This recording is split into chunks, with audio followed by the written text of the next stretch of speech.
to our second episode of our junior webinars.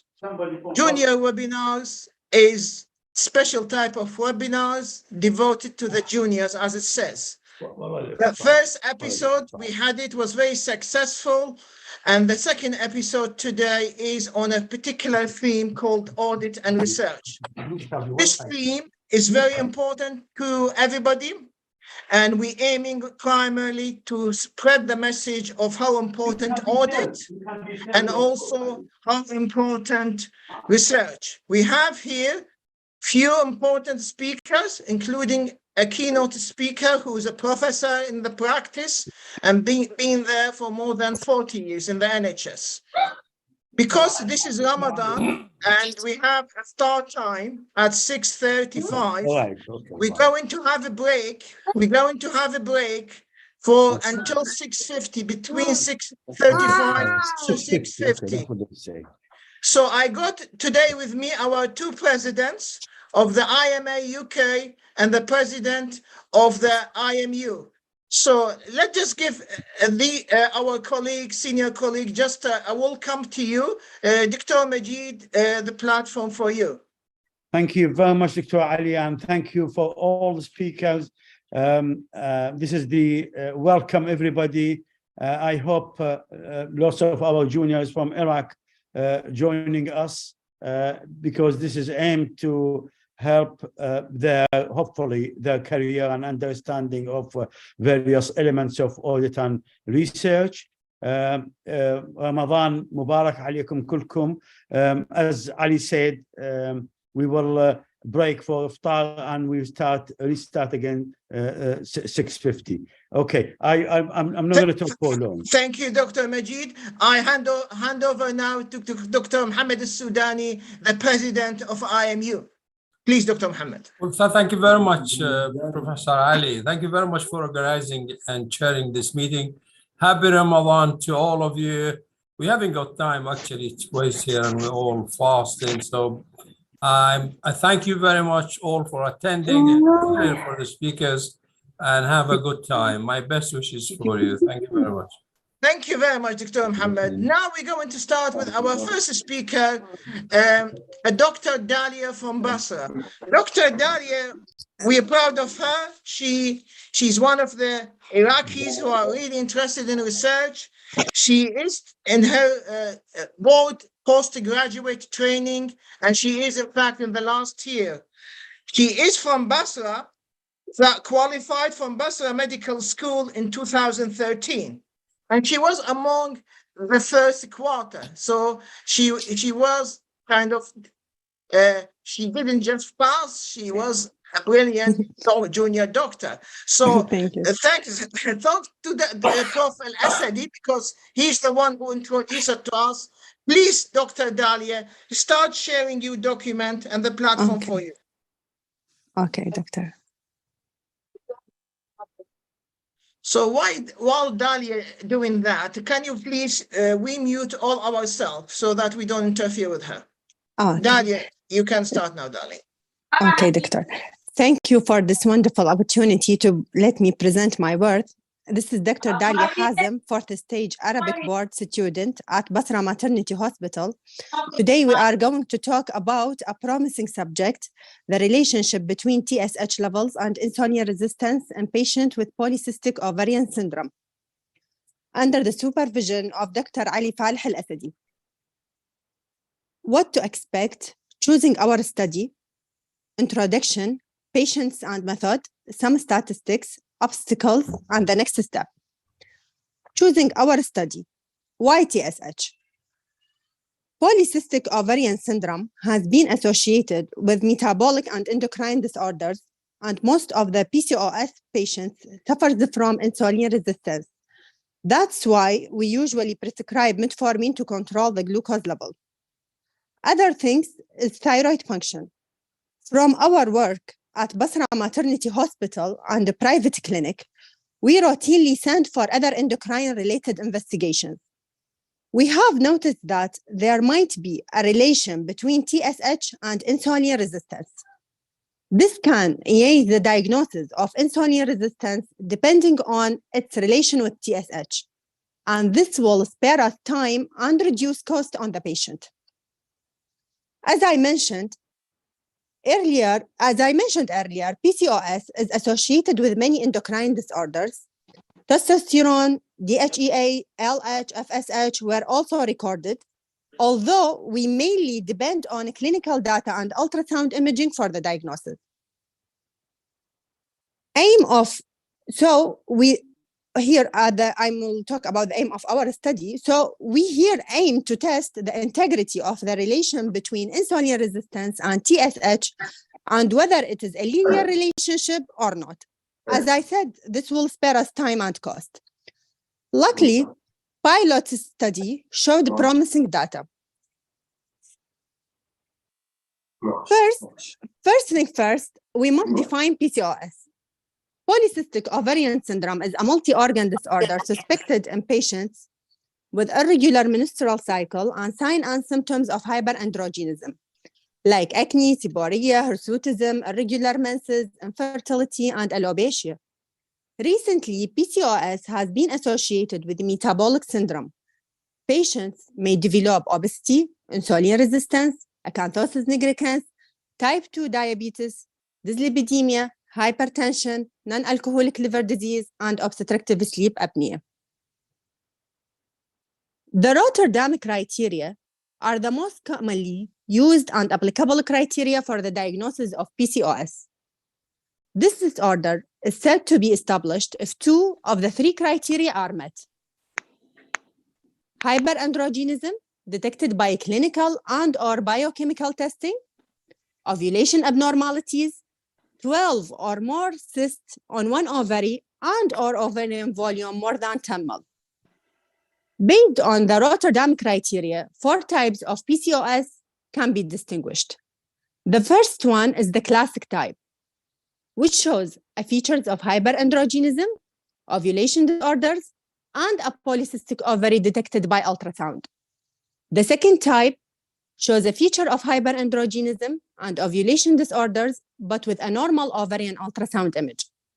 The third one shows a feature of hyperandrogenism and a polycystic ovary ultrasound image, but without ovulation disorder. The last type shows a feature of ovulation disorders, a polycystic ovary on ultrasound image, but without hyperandrogenism. This is an ultrasound image of ovary showing many cysts, almost 16 or 17. Later, they run the diagnostics and cross-link them with the clinical exam and confirm the diagnosis of PCOS. Methodology. The original number required for our study is 200 cases. 100 cases were recorded and enrolled until now. Investigations were taken and recorded after a full written consent from our patients at the Basra Maternity Hospital and the private clinic. Insulin level was taken after 12 hours fasting. Other investigations were also sent at the time of admission. The study shows promising data up to the day of the audit. The current data and pilot study shows a linear relation between TSH and insulin resistance. After completion of data collection, demographical data, and investigations, statistical analysis will be done. As nice and easy as it looks to bring this project to life, but we unfortunately face some obstacles. One of the things that we have faced is collecting samples from the patients and the availability of kits for hormonal studies at the public hospital. Second thing is that some hormonal studies should be done on the 2nd or 3rd day of the menstrual cycle. And of course, the cost of the investigation. And patients trekking to the appointments. We have to call some of the patients for 3 or 4 times to ensure their presence. And of course, the availability of the free-to-use ultrasound in the hospital. So in the next step, about the investigations, we had to track a deal with a private laboratory on my expense, of course, because some patients prefer to go to a private place and we took their contact number to ensure their fasting state and their presence. And about the statistics, we already talked with a statistician to run the analysis as soon as we finish the data collection. After that, we will be able to safely conclude the results of our study and recommend what we think is recommendable. Last but not least, publishing the thesis hopefully on SCOBAS literature. And all that's what we are planning to do in the as a next step. Thank you. Thank you for everything. Thank you. Okay, thank you very much, Dr. Dalia. This is nice and quick and sweet, really. So that's very nice of you. You know what? Because now we still have time. So it's only 11 minutes past 6. So essentially, I would like to welcome our keynote speaker now, Prof. Rotimi Jayasimi. Thank you, Professor, for coming down. And if you just let us see you, and thank you for Dr. Banu to introduce us to you, really, and for sparing some time with us. So this webinar devoted to juniors, but we wanted a senior figure as well, just to be kind of the figure to look up to, you know, because all the juniors today, they're going to talk about their relevant research and audits. And some of the audience are, in fact, from overseas, from Iraq. And Iraq, while local Iraqis doctor, they know research. Very few of them know about audit. So I'm hoping that there is a small hitch today, which is the break we have to take between 6:35 to 6:50 for start time. So I would not leave, I would stay around and we can start some kind of dialogue between us about different things until the iftar time goes by. So now the first speaker, Dr. Dalia, has finished her talk about her research. I would ask any one of you if they have any particular question before we jump into our next speaker. If there is no question now, I would ask Dr. Banu now to come to the platform. Just to introduce you to Dr. Banu. Dr. Banu, I knew her for a few years. She is one of the very few good doctors with a huge experience, both in the NHS and as well out of NHS in India. She had, during this journey in the NHS, performed so many audits. And the reason for her being here, just to give you flavor of the difficulties junior doctors can face when they start doing audit in the UK. So every junior doctor in the UK, within 6 months, they get allocated to do something. So I'm pretty sure Dr. Banu, she's done so many audits, but she's chosen one particular audit dear to her heart. Dr. Banu, I hand over the platform to you. Are you able to see my screen full? We can see your screen, we can see the baby, and then we can see, you can start. Yes, you can. Yes. Full screen or half screen? No, full screen. Okay. Full screen. Who's this baby, by the way? Okay. It's lovely. It's a lovely baby, Annie. Thank you. Absolutely. Thank you. So Ramadan Kareem to everyone. Thank you, Banu. Thank you. And good evening to everyone. My heartfelt thanks to Professor Nakash for giving this golden opportunity. So here we are going to talk about what is an audit. So audit is a common topic in medical interviews of every grade of doctors from juniors to consultant levels.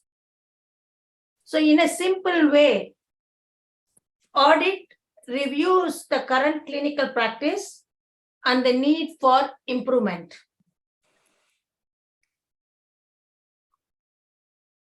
So here in this slide, you can see the difference between clinical audit and research. Research is trying to find something new. It creates a new knowledge, whereas audit reviews the current practice and the need for improvement in the current practice. Professor Jaisimi will be speaking more about research today. So we'll skip this slide and we are going to the next one. So what is audit cycle? Audit process itself, it continues as a loop. First, you have to identify the problem.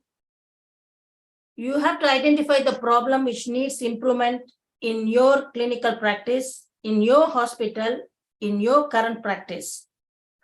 Once you have identified the problem, then you start setting standards.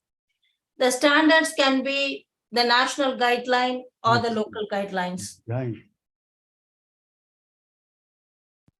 Subsequently, you need a supervising consultant.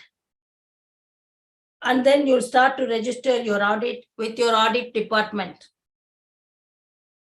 Once you have registered the audit with the audit department and you have a supervisor to supervise your audit, you can start the audit. You will start collecting the data from the patient's hospital notes, depending upon the audit, what you are assigned to do. Then you will start to analyze the data using a statistician, or even you can do it by yourself. And then you will start comparing your hospital practice with a set standard, either the national guideline or the local guideline. And then you will start implementing changes which needs improvement. Once you make changes, then you will recommend those changes to the department and you will present this audit in an audit. You have an audit day. Every hospital has an audit day, and you will present this audit on the audit day. It comes once in every month.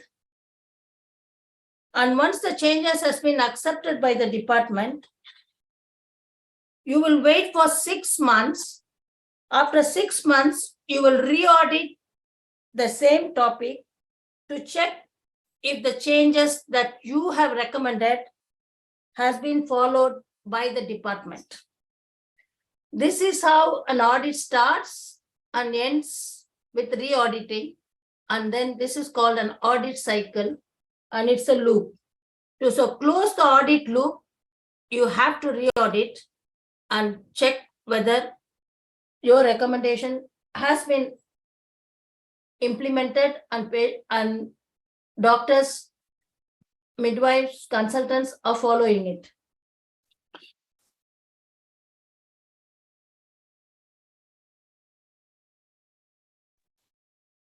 Now, audit has two main categories. We have two main categories in audit: internal, external. It can be simple, complex. It can be done locally or nationally or internationally. So the timing, you have retrospective, prospective. What is a retrospective audit? You will look into the clinical practice of the previous years, like 2022, 2021, 2020, 2019, 2018. So I will look into the case notes of the previous years of the patients, and this audit is called retrospective audit. What is a prospective audit?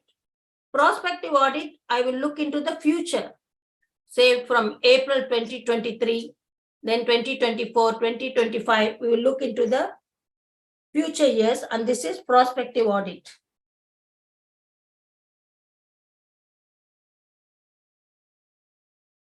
We spoke about this earlier, like audit should be registered with an audit department. What is the reason for registering with an audit department? So that the same audits are not repeated unnecessarily. My colleague must have done the same audit last year, and this year I may be repeating the same audit by mistake and wasting my time. So it is better to register with an audit department. The audit department will know whether this audit has been done or not by previous junior doctors. Secondly, The audit department will also help you if ethical approval is needed.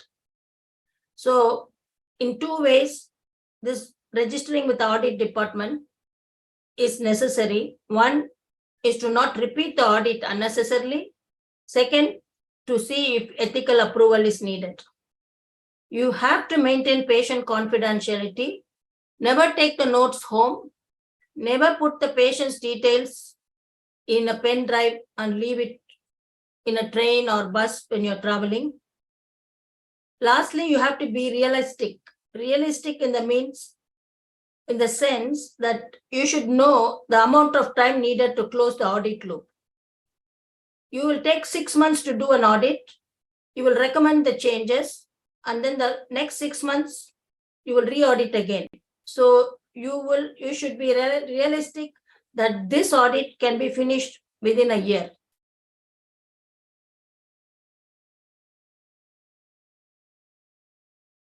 This slide is to say that audit is one of the pillars of clinical governance. Professor Jaisimi will be speaking to you about this. So audit is one of the 7 pillars of clinical governance. This is my audit. This is the first audit I did in UK. When I entered UK, I did not know what is an audit. We all have heard about research, but what is an audit? I was told you have to do an audit. It is a must for all the junior doctors, and I didn't know what to do. And nobody would join me because I'm new to the country. I don't know what is an audit. I don't know how an audit is done. And then because I'm new to the place, people, doctors, you don't want to waste time with someone who don't know what is an audit. So usually audit is done by 2 or 3 together, joined together. But this audit, I had to do it on my own because I was new. And people said, oh, no, I don't want to waste time with you. We are looking for somebody who knows about an audit. So I was left all alone. So this audit, I took it as a challenge. And this was my first audit as well, when I did not even know the definition of an audit.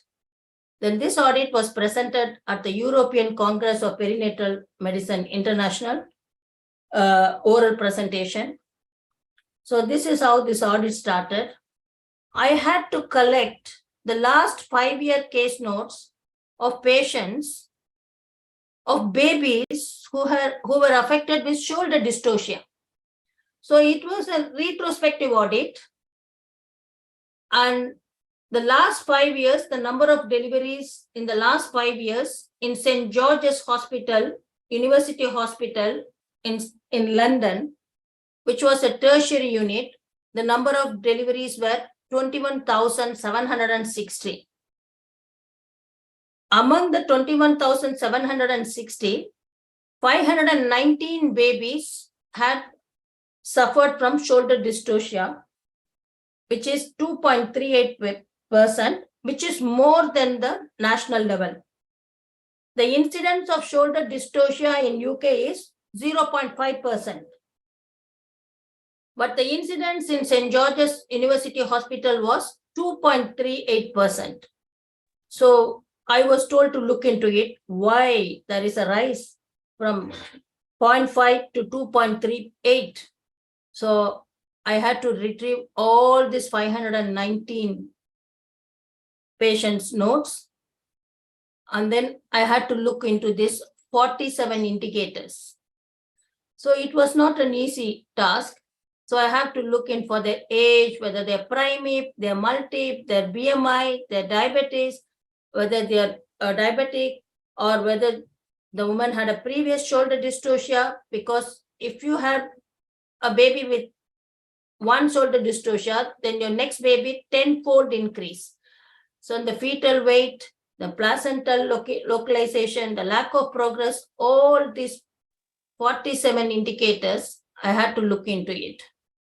When I reviewed the 519 notes with 47 indicators, only 75 case notes were complete with these 47 indicators. The rest of them were not, the documentations were not complete. So I had to take these 75 case notes. Then I analyzed it using a statistician. And then I presented it in the audit meeting. We made recommendations. And after the recommendations, we realized that the poor documentation was because we did not have a pro forma. So we then designed the pro forma. This is the pro forma we designed under shoulder dystocia documentation, how the 47 indicators should be documented, and this paper will be in the case notes of the patients with babies who had suffered from shoulder dystocia.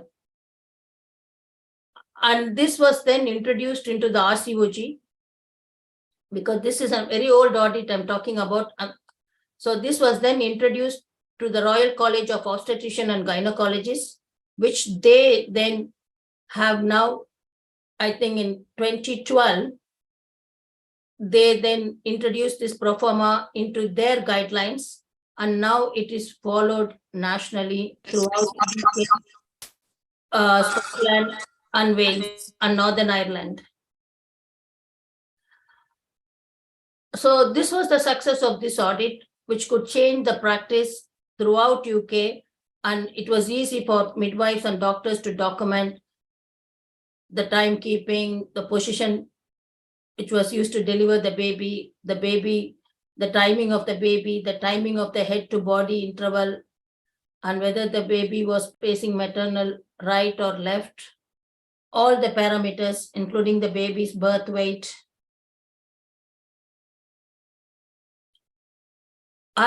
This audit was done with Professor Sir Arul Kumaran, who was the president of RCOG then.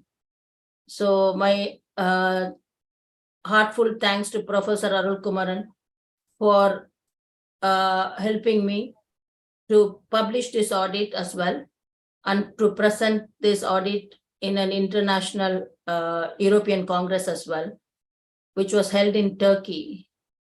So thank you. So there is nothing that we can't do. Even though I did not know what is an audit, I ended up in doing an audit, and I ended up in publishing it, in presenting it, as well as changing the practice in UK by bringing a pro forma, and this pro forma is now used all over UK. So thank you, everyone. Thank you for your time, and thank you. Thank you, Banu, for this lovely presentation. I like your style, absolutely. And believe me, I was at St. George's in 2016. I've seen that perform on the notes. So this is Banu just told you the message. Any task, no matter how strange to you, don't feel intimidated. That's what Banu, she did not feel intimidated. She just went for the task, studied the task, and then the system assisted her, because St. George's, and I know St. George's very well, they have very lovely kind of electronic documentation. You just need to go to this man in that office and tell him about what you're looking for. Shoulder dystocia, put it in the notes, and he find you the list of patients. So what is the rest is to find the notes, which is the difficult bit, the physical notes. And that's the main problem Banu faced. And she went through it, she done it, she succeeded. So that's the message to Iraqi doctor at home. Audit, as simple as that, if you listen to Banu. So even in the first world country like UK and St. George's, like a big tertiary center, most of the notes was not completely documented. That's what Banu said. Out of 519, only you found how many? 60 odd notes, which you find all the information in them. So Banu, so what was the reason you found for the increased shoulder dystocia rate at St. George's? What was the reason? Banu, are you still there? Yes. Yeah, what did you find in these notes? Why shoulder dystocia level 2.3% while the standard is 0.3 Yeah. something? Five folds more than the national. Yeah, five folds. Why? Yes, why? Indeed. Because the cases were not selected. They were very big babies which were subjected for induction of labors. Oh, I see. Yeah. I tell you something about St. George's because I know the St. George's labor ward, they are proud of one thing. They have the lowest cesarean section rate in the country. They are bold. They allow ladies to go for vaginal birth. They just don't go and do elective section unnecessarily. I think that's part of the reason, because there is so many women probably with the previous section with big babies are given the chance to go and have vaginal birth. And one of the risks is you face with this problem, shoulder dystocia. Yeah. Now I think the thing we come into 631. Yeah. Is any, because in 635, we're going to have a break between 635 and 650. And because the next speaker probably Ali will be, yeah. Ali, can Ali do the task, the next one? 650, that's what he said, yes. 650. So He we has to go to expect the theater, third. back to Yeah. theater, yeah. Yeah, we expect the third speaker, Dr. Ali Jawad, to come at 650, and he is a surgeon in training. He's a plastic surgeon in training, and he also practiced in UK, and he's going to talk about his personal audit experience and all that. So right now, really, I'm personally not fasting. I can sit here till 650. So anybody who wants to raise any question, anything, we can keep chatting until 650 comes. Well, thank you very much, Ali. And this is very interesting that to see the experience of various people and research and audits. Okay. How are you? Nice to see you. Long time. I'm going to have to disappear, Ali, for Dr.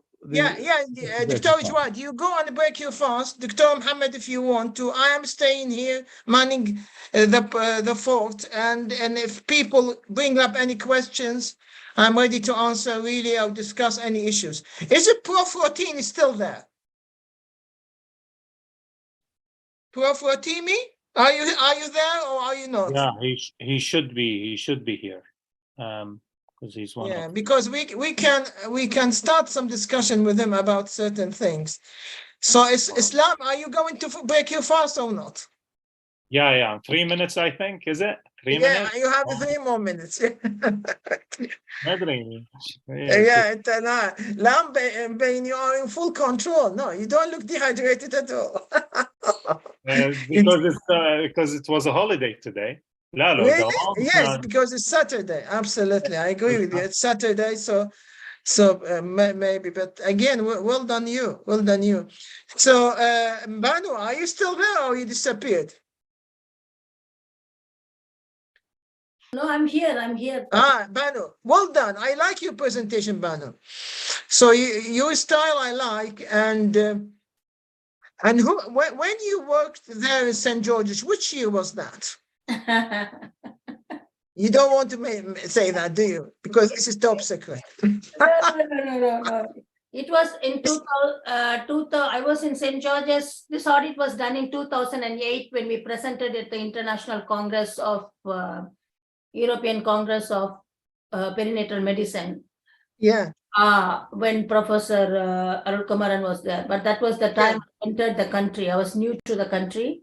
Yeah. So that was the time I entered the country. And as you said, people all, they gang up to people, you know how to do an audit, then they join with you and they want to finish it faster. Yeah. Oh, yeah. Prof. Rotimi, you can unmute yourself. It's fine. Yeah, come on, please. Yeah. Prof. Rotimi, please come Ali. on. Yeah. How are you? Very well, thank you. Good evening. Good evening to you. Thank you for coming, really, and sparing you time with us and all that. Absolutely, much appreciated. It's a pleasure. What time do you think people will be back? Yeah, well, we have the third speaker at 6:50, Right. and you would be after that. So probably your turn would be around 10 past 7, something like that. but you're welcome to stay, because I would like to, for you, if you want to have any kind of questions, fire at them or something like that, or kind of some point tricky, something they mention you don't agree about, because as you know, we're dealing with the trainee doctors here, and though they are very brilliant and all that, maybe they would need this small bit of advice from senior people like you. Unmute yourself, yeah. Yeah, I will do my best. You can see that I'm dressed up in. I know you are in full kind of. Yes, I'm at an event. So which part of Nigeria are you from? Ibadan, Southwest. Southwest, yes. Yes. Okay. Yeah. I So tell you, the NHS is full of Nigerian gynecologists. a lot of us. Yeah, a lot of us. Absolutely. And I met many of them, and they all share one thing. They're all brilliant. Well, thank you. Yeah, absolutely. I tell you, I'm working with not just Nigerians, we are all brilliant. We do a good job for the NHS. Yeah. Absolutely. I tell you. And Dr. Mohammed Sudani, he's a urologist consultant. Right. He's just next to us. Okay. You can exchange a few talk with him if you want. If you have any ureteric problem, he can sort it out for you. That would be good. if the gynecologist, if we tie the ureter. Exactly. Hi, Prof. Hi, Prof. How are you? How are you? Good evening. Good evening. You okay? Yeah, very well. Nice to see you. Nice to see you. Thank you very much for coming this evening to talk to us. You're welcome. You're welcome. Great of you. Yes. I have a lot of friends from Nigeria working with me. And I also have a few patients of Nigeria. They come all the way with some problems from there. Yes. I mean, last time I saw a patient who had a radical prostatectomy from Nigeria, had a few troubles, but actually the surgery was really brilliant. Right. Okay. Yeah, it's very good. I'm reassured him everything is okay. He developed slight stricture at the anastomosis, site of anastomosis. Right. Otherwise, he seems they're very good surgeons there. Yeah, well, the training is good. It's just at times the system lets the doctors down. No lights, no water, but the training is good. No light, no water, no needles, but the surgeons are very good. Yeah, so that is good. That is good. Yeah, tell me what's happening? Why such a wealthy country like Nigeria is not doing well in bad leadership? Economy? Bad leadership. Is it corruption? Corruption, bad leadership. منحط منها هذا حاره شو تسوين انت غبيتي This is somebody saying Nigeria is hot, that's why they are not doing that. So we have the same trouble in Iraq. It's very wealthy country like Nigeria. I know it's a global thing. I mean, but I mean it's corruption is not. I mean, look what's happening in America and in Ukraine or Russia. It's lots of corruption going on at the moment. Hello, Ali. Hello, I would like to welcome Dr. Ali Kubba. Dr. Ali Kubba, please come in. Yeah, put your video on. So I'm sorry, my video is not on. I'll put it briefly in a minute. I just wanted to, first of all, Ramadan Mubarak for everybody. And I hope everybody's enjoying the meeting. I think one of the points about audits, Ali. Yes. I'm just going to put, okay. So I think one of the points about audit in relation to Iraq is the availability of patients' records. I think that is important. As Banu made the point, and as you made the point, it's easy to identify a topic. And our impression is that record keeping the actual records, the paper records in Iraq is not very consistent between centers. And it may be that records are not kept for enough time for an audit to take place. So one of the things that our Iraqi colleagues would need to think about is electronic patient records, possibly, or a policy about keeping records, at least to allow an audit. You know, if you agree that you keep records, let's say for 2 years or something like that, then the juniors, the board fellows would be able to access some immediate information. I think that's something that we need to work on. Maybe we can discuss it, have it as a topic in a future webinar. That's what I wanted to say. I tell you one thing, Ali. Let's hear from the Iraqi doctors. I mean, do we have patients file a record in the hospital, and do they keep them? How they work there? We left Iraq some long time ago, so we don't know. Well, Dalia can tell you. I assume if Dalia is still here, she can tell us what happens in Basra as far as medical records. If you're still, but maybe Dalia is actually breaking her fast. Doctor, I she's already done it. broke my fast. Breaking the fast, you essentially have 2 dates and a bit of yogurt, and then you can go back after the webinar and have a feast if you want to. She need a full dome, a full Yeah, that's for later, not for now. Anyway, so tell us about records. How is it? What happens in Basra with you're an academic unit? Actually, we have a record, but manually on a paper, on a file for every patient, and we keep these files, and even after the patient discharged from the hospital, in a unit, a special unit for these files, and we try to document everything inside that files, but I think it's an old way. We don't have, we are not keeping the informations or the record on computers or online. No, we don't have these things. We still record just in the old way, manually on a papers, on a file.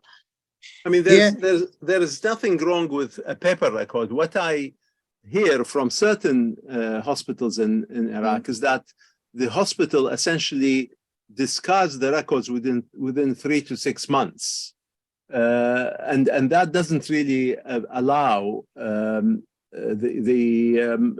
proper audit to be taken into account.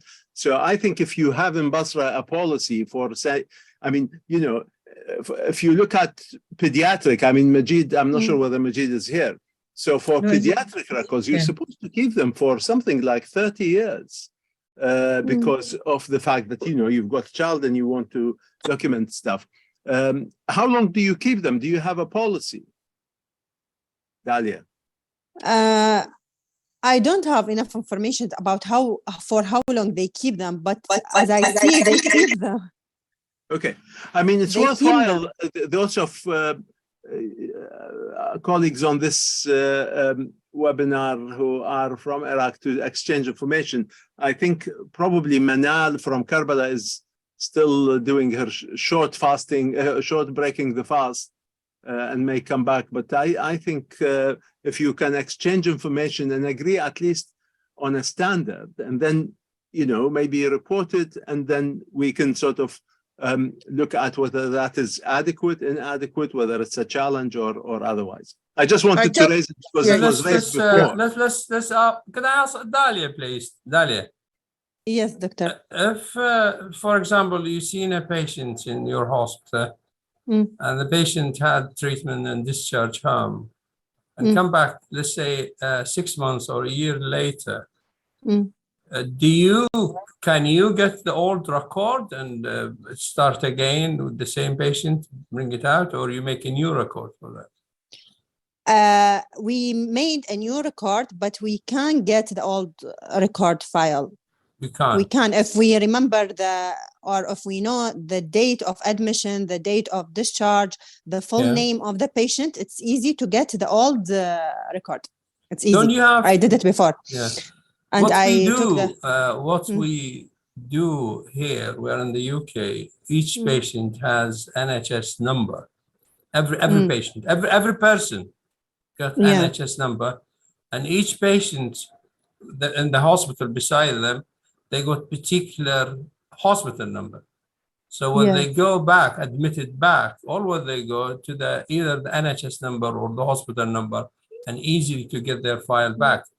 Do you have number there? Do you know? We have numbers, not for the patient, but for the files. I mean, if the patient admitted if the patient admitted now, he will get a number, and if the patient admitted 6 months later, he will get a new number. So why? So I don't know why. I don't know why, but that's what's happening. Well, And I mean, do you use computers in the hospital at the moment? No. Oh, we don't. I see. Yeah, we don't. Well, that's hopefully you'll get that. Once you got a computer, then it will be easy because you enter the patient it will be name. so easy. Yeah. And you get the The number. private sector is different. The private sector, Dalia, in Karbala, I've seen the private sector. They have apps, they have electronic recording. in the private, I've seen it in the Kafil. Kafil, they have the latest app. The patient exactly. patient can use their mobile phone to follow their blood results. Exactly. In the private hospitals, they have electronic. And another with private hospital, in Karbala, they use different electronic system. The problem is in the private sector, each hospital, they use a separate system. They don't have a unified electronic system. Yes, we don't have I think, Ali, exactly. Ali, can I just say, I think obviously what happens in particular private hospitals is fine and something to be supported and encouraged. But from the point of audit, one of the barriers, one of the obstacles for audit is access to notes, especially if you're doing a retrospective audit where you're going back a number of years to get adequate number of people. Now, audit could be just last year, so at least keeping the records for a year in an identifiable way, easy for someone like a trainee, someone training like Dalia. So what I suggest is that we encourage, Ali, a debate. I've just seen on the chat, and I'm just going to get it because there is someone from Kurdistan, Erbil. I was in Erbil last week, as a matter of fact, at the Kurdistan Iraqi Obstetrics Gynecology Society. It was a huge meeting, about 500 people. So there is a Dr. Aisha Abdul Samad, possibly, or something to that effect. Are you with us, Aisha? Yes, doctor.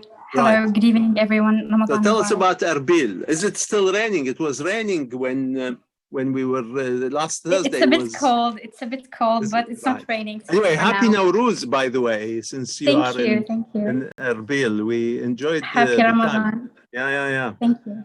Okay. The discussion is the electronic system of recording in Iraqi hospital. So in Basra, governmental hospital, they don't have it. Private hospital in Karbala, they have it. In Erbil, what is the story like? Well, just like Dr. Ali mentioned, each private hospital has its own recording, but they're doing very well job in keeping the recordings for a long time. I've seen records up to, let's say, 6 years, from 6 years ago. This is happening in private hospitals only. Hospitals, in general hospitals, it's only, I think, kept for 1 year. You cannot get access to manual recording sheets. We call it tabala here, and the general hospitals. The same thing as Dr. Dalia mentioned, we only keep it for short period. Yeah, and high government hospital. No, I think we keep it for longer time in Basra, more than 1 year, because there is some files before 5 years, 6 years. But for how long exactly, for how long time, I don't know. I don't have information. But I think, I'm sure more than 1 year. Well, sometimes it even differs between different fields. Maybe surgical ones are kept for a longer time because there might be some problems, with the... maybe. Exactly. exactly. But Maybe. the surgical ones can be kept for a longer time, but the other ones, I think they will be discharged as soon as they can do that. Because the problem is that there's no supervision over these files. No one cares actually about them. And the problem is about even the not exact informations are written inside these tabelas, inside these files. Different notes are written from different doctors, from the rotators, from SHOs. So there's no, let's say, let's say a structured way to document these notes. This is another problem in keeping those. Even if we kept them for a long time, I don't think we will get enough information from them. So we need to know more, Ali. Sorry, Ali. We possibly need more to know from Dalia and Aisha. I mean, in the ward, let's say you work in a gynecology ward. Do you have a registrar person who keep a register of the patient? There is a logbook where you get the name of the patient and numbers and somebody to record them. They are in when they are admitted and out when they are discharged. Yes, we have. Yeah. Can I just make a suggestion? Just a minute. Before you go to you presumably so if you got a record. I just want to barge in, Mohammed, if I may, because because 650 is coming. Very simple. You've got an email where you've linked up to this webinar. Could the different people who are from different areas of Iraq just send something to say, we keep records for this long and we have easy access to them, or otherwise? Sorry, Mohammed. So you go for it. What's my point? My point, if you got a logbook in the ward where the patient name and possibly a number or date of birth are entered when the patient admitted, and then when they are discharged, they say discharged, then it is a place where possibly there will be something about the diagnosis as well.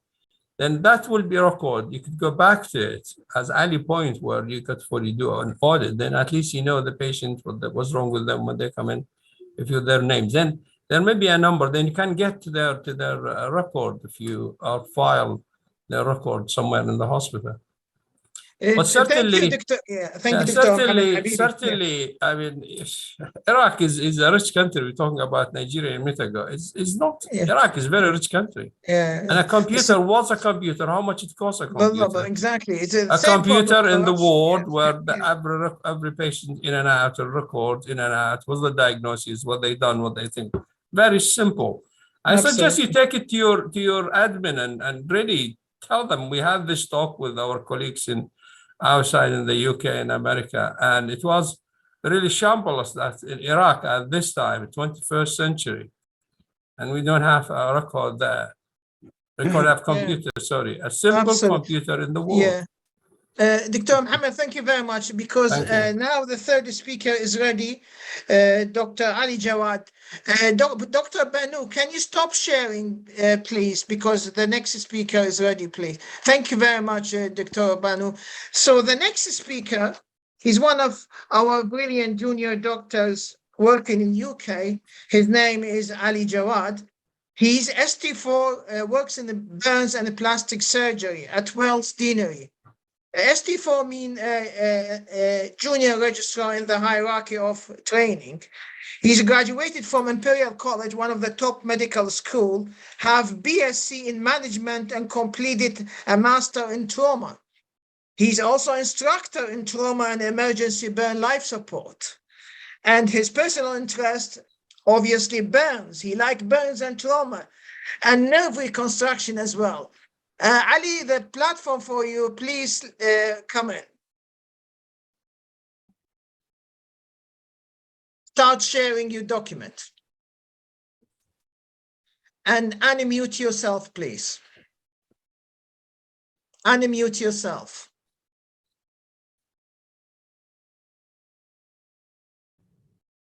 Is that better? Yes, we can hear you. We can hear you, Ali. Thank you very much. So you are definitely in action and you're broken your fast. So it's all for you. Start sharing your presentation. Can everyone see that? Thank you very much. Brilliant. Start off. Right. So, good evening, Masā al-Khair, everyone. As Dr. Naqash has kindly said, my name is Ali. I'm a registrar in burns and plastic surgery, currently working in Wales. I'm just going to very briefly go over my background and my experience as a training surgeon and a junior doctor in this country in audit and service evaluation, especially when it comes to surgery. I'm just going to start with an introduction because everyone probably knows much of what I'm about to say next, but it helps to kind of set the scene when I talk about audit as what it is. I'm a surgeon. We're very straightforward people. We like to break things down. So my talk probably won't be as complex or as decorated as everyone else's. But to simply say, and just a reminder, audit is review of practice. It simply is that. And it's to ensure that we are achieving the standards in our care.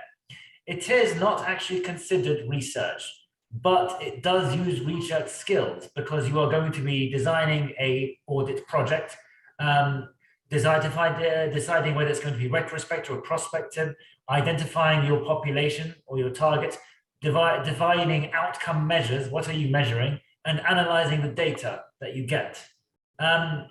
Often audit would lead to an intervention if you are found to not be achieving the standard. So that would then be rechecked to see that that's improved. Audit can also give rise to quality improvement because it might be that our standard is not good enough, especially if we compare our standard of practice to other countries or other units even in the same country. So it might be that you have to change things entirely. And that would be quality improvement, which I believe someone else is going to cover.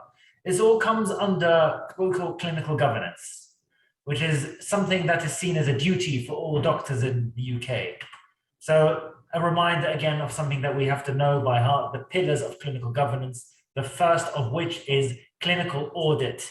You also look at clinical effectiveness, which ties in with service evaluation.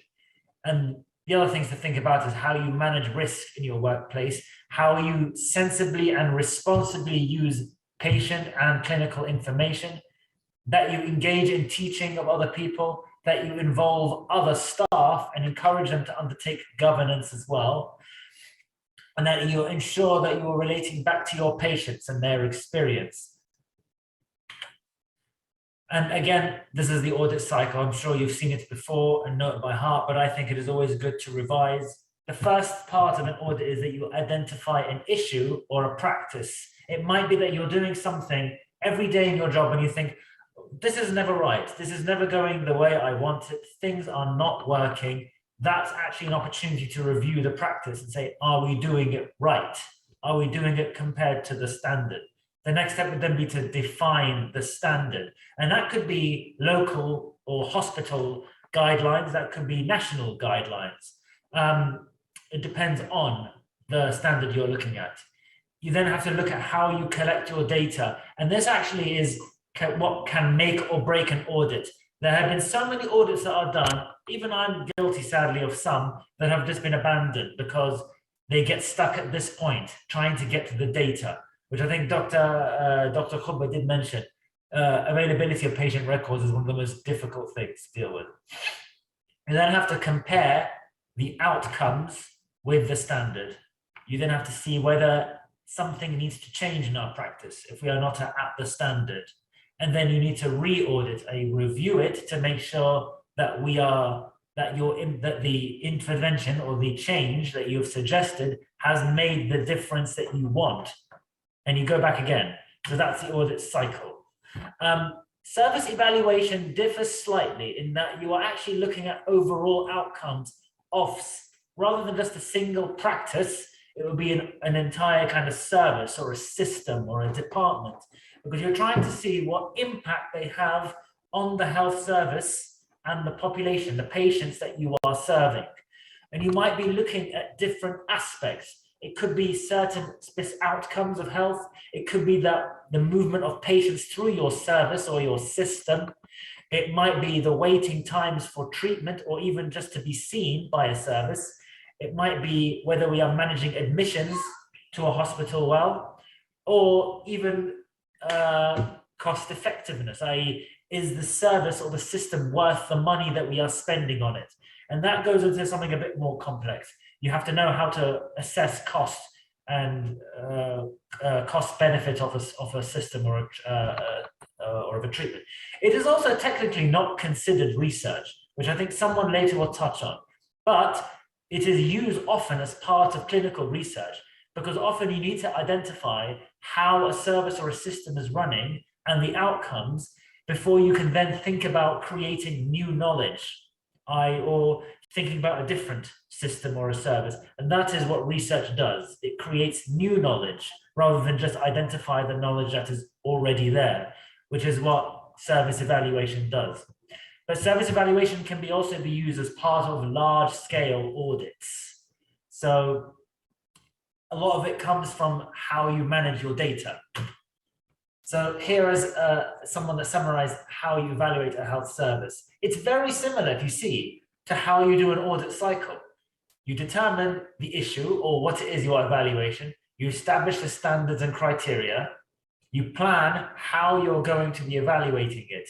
You gather the information, you analyze, and that might involve some statistical analyses of the data to see whether the service is having a good impact on the patients, on the health service itself.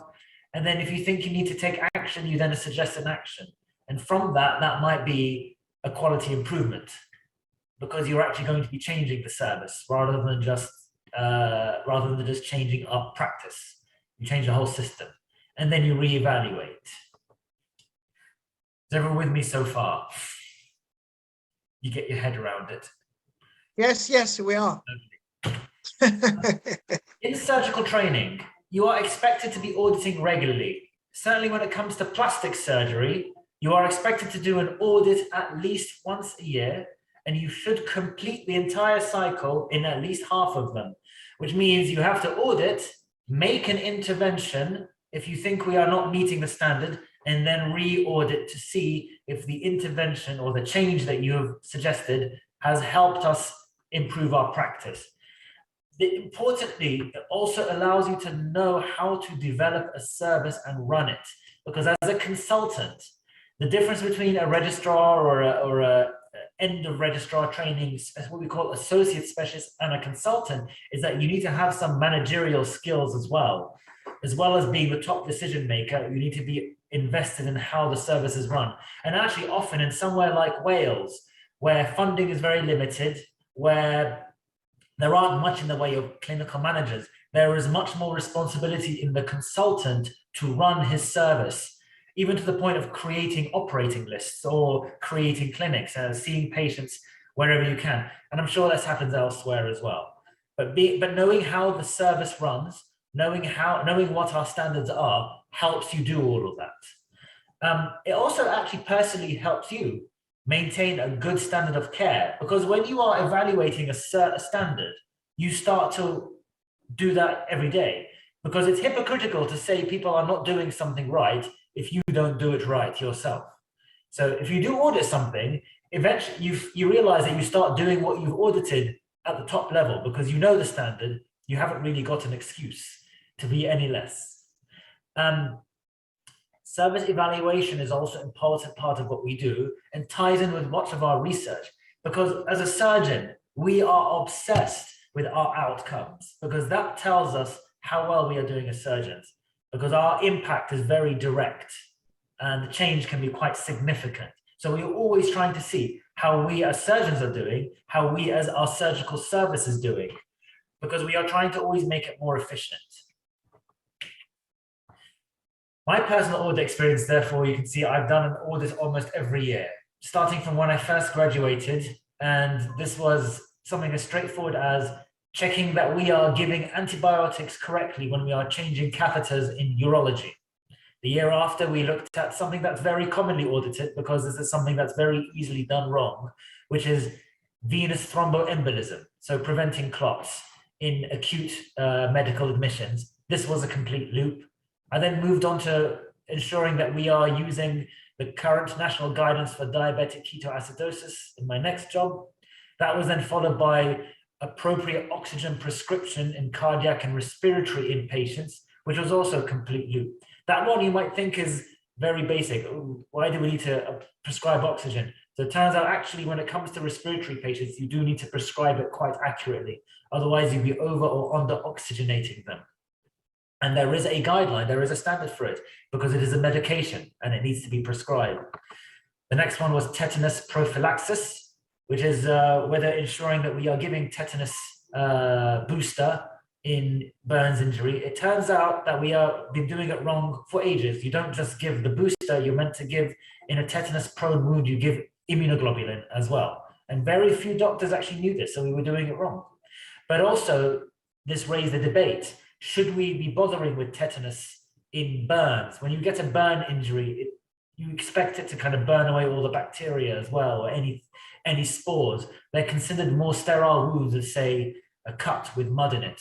So that actually wasn't re-audited because it went on to another project, which was looking at whether burns patients even ever got tetanus, in which case that might be quality improvement. Should we be changing the standard? The next one was anticoagulation in vascular surgery, which not quite the same as venous thromboembolism. It is because you are getting patients who are vascular paths, i.e. they have arterial clots, or they have venous clots, or they are prone to them. So this was looking at 2 different patients using 3 standards: the national standards, the local standards for arterial paths, and the local standards for vena paths. This is probably the most complex audit I ever did. And the main takeaway point I had from that, my main learning, was that don't make audits very complex because it gets very difficult and you just get very confused. Or perhaps I'm just not very intelligent. Far from you, come on. The one after that was looking at the enhanced recovery after surgery protocol. Now, enhanced recovery after surgery, for people who do not know, is when you take steps to try and accelerate recovery after a major surgery. It was first done in bowel surgery, when you do bowel resections. The old style used to be we let them rest in bed for days and days and then they'd slowly get better, but then they needed lots of rehabilitation. By doing enhanced recovery, you would give them more carbohydrates. You would try and get them out of bed quicker. You would be a bit more aggressive with your pain control, try and get their tubes out and try and get them home quicker. And actually, that leads to better outcomes and better quality of life. This was a complete loop, but I did it alongside a service evaluation because I wanted to see whether enhanced recovery after surgery in breast free flaps, which is a very long operation, 6 to 12 hours, whether doing an enhanced recovery after surgery was actually improving, was actually affecting the outcome of surgery as well as the outcomes of the patient's recovery, i.e. short. The main aim of enhanced recovery is to reduce admission time. But was it harming surgery? That was the main question. And the one I did very recently was looking at electronic discharge notification, which again sounds like something that's very ordinary. No one really looks at or cares about discharge summaries, but actually one of the principles in surgery is you can be an excellent surgeon, but if your aftercare is lacking, then you may almost as if you shouldn't have bothered. You need to have good aftercare. It's actually part of this is communication of the post-surgical care to the community doctors, to the nurses, to the dressing clinics. And this is where a good electronic discharge notification comes in. So for us, it was quite important. And we looked at whether we were doing it quickly enough and whether we were giving the right information. This was also a complete loop. In terms of my service evaluation,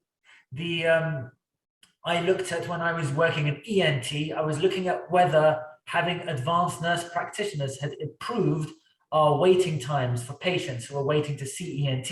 And I found actually having trained nurses who could do a lot of the basic things like kind of ear assessment and basic tonsil assessments reduced patient waiting time, reduced wait for surgery as well, reduced the pressure on consultant and registrar clinics, which meant they could see more complex things that needed their skills and their knowledge. One after that, I said I tied it in with the enhanced recovery after surgery in breast free flaps, which was looking at the rate of success of the free flaps, complications, and the rate of return to theatre if there was an immediate complication in their surgery. One we did recently was our outpatient clinic attendance, which again, sounds very ordinary. no one really thinks about whether people are coming to clinic or not. Until you look at the cost to a service, if people do not come to clinic at what is a tertiary service, which is plastic surgery, especially when we are querying cancer. A lot of the patients we come have skin cancers that need to be removed quite quickly. And if they don't attend, then they end up coming later with a worse cancer and much less options. Either the cancer is spread and surgery may not even be the best option, or it's a very large skin cancer and we have to do a more complex reconstruction. So there was a cost to the department and there was an impact on patients if they did not come to their clinic on time. And much of that might have been because of us, when we realized perhaps we were not telling patients about their appointments quickly enough, especially the cancer ones, because they were urgent. Here's an example of a 2-cycle audit or a complete looped audit looking at electronic discharge notification. This was presented locally to the department. So I'm not going to take you through it entirely. We're just going to very quickly flick through it. Here is a slide about the guidelines and the standard. So this is why it is important. This is the specific guidelines, NHS England, which is national, Royal College of Physicians, which is national. And then this is the standard, which is timing, which is one part of the audit, and quality, which is another part of the audit. Technically, you can audit these separately, but we felt we may as well do them together. So the standard saying it should be 100%, should be have a discharge summary within 24 hours. We've done one audit cycle for 3 months, all retrospectively from our electronic dashboard. Second audit cycle was 7 months after we'd made an intervention, which was a poster and some teaching. This is Mr. Boyce is one of our consultants. And this He's was watching you. He's watching you. You're on YouTube now. I'm sure he is. I'm sure he is. But this is the results, which we show that after intervention, we got an increase in completion rate and completion within 24 hours, but still very much below standard, still below 100%. So there's still work to be done.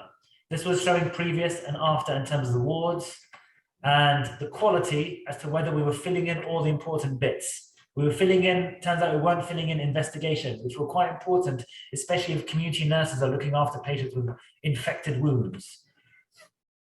And so we then provided a new intervention and planned to re-audit again in a few months. And this was our further intervention, which included a checklist to ensure that we have put everything we need. Here is an example of the enhanced recovery after surgery in breast free flap reconstruction, which was a complete audit loop, because the enhanced recovery after surgery protocol originated as a quality improvement. Once you put a quality improvement in, you have to audit it to complete the loop and ensure that it is improving our standard of care. And we did an outcome evaluation to ensure that we still had good outcomes of our surgery. So be very clear with your aims, which was review the adherence to the protocol, that's the audit, and evaluate the impact of outcomes and complete the audit loop as a result. So that shows you the difference between our audit and the service evaluation, where the audit is looking at whether we are doing the things in the enhanced recovery protocol in the pro forma, and the evaluation, which is looking at complication rate, failure rate, return to theatre rate of patients who have been managed under this protocol versus patients who have not been managed under it. And so we present our data in terms of the audit and whether we are complying, and we were compliant in most of it, except in some things that we weren't doing or we were not documenting it, which you always have to highlight as a limitation of an audit project, is it might be we're doing it, we're just not writing it down. But as the law in the health service goes, if you don't write it, it never happens. Yeah, exactly. An evaluation is then looking at our rates, complications over the 5 years. And actually, we still remained below the national average of complications. So our unit was doing very well, and our patients were staying much less over the years, you can see. There was more in the way of going back to theatre, but actually because when you do a flap surgery, you're moving tissue from one part of the body to the other, you want it to stay alive. And going back to theatre is actually a way you keep it alive. So you often, the increased rate of going back to theatre is actually a sign that we are better keeping an eye on our patients and saving our free flaps and stopping them from dying. And this is showing readmissions, which wasn't significant.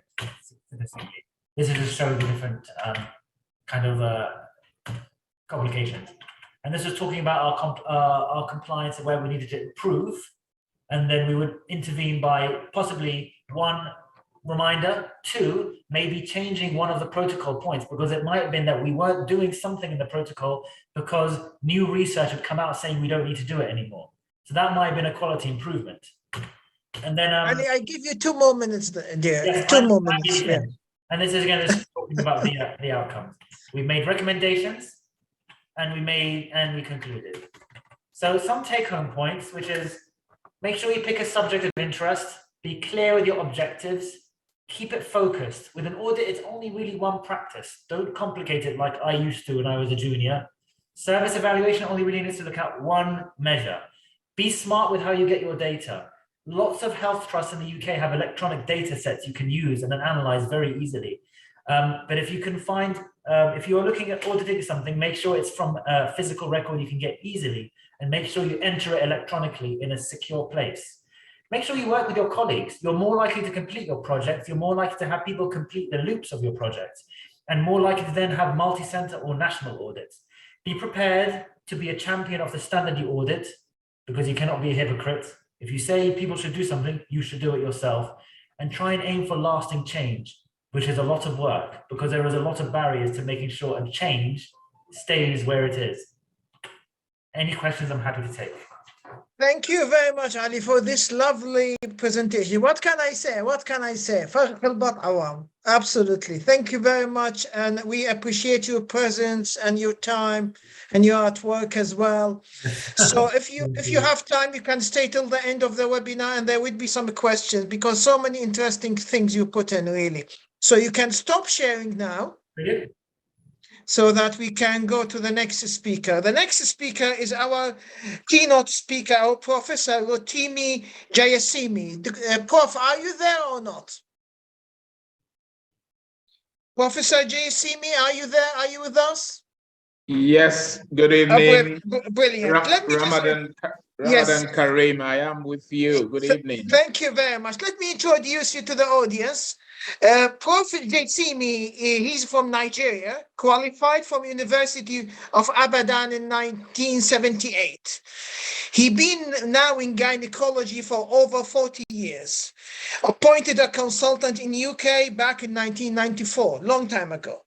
He's currently the Group Associate Medical Director for Patient Safety at Mid and South Essex University Hospitals. He is also visiting professor at the Faculty of Law, University of Ibadan in Nigeria. Prof, we are honored for you to be here with us today. The platform is for you. Lovely. Thank you for having me. It's a pleasure. Ramadan Kareem, I hope you've all had something to break your fast. May Allah hear our prayers. It's a pleasure to be with you. You will notice that I haven't dressed in a Western way, I've dressed in a Nigerian way. And that's because I'm in a function at the moment. But I thought I must be with you. And that's why I've taken time out to be with you. So if I have the permission to share my slides, I'll do that.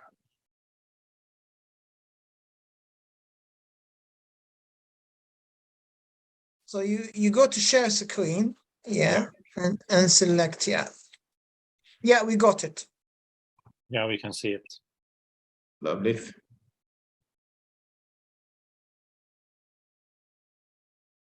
So I'd like to say thank you to Professor Nakash and the team for inviting me to share my experience of research in the UK. As you've been told, that's who I am. I've got an interest in law, medical law, and patient safety. And that's what I do at the moment, more of patient safety. I still practice as an obstetrician and gynecologist, but across all specialties, I ensure that our doctors try and keep our patients safe. Dr.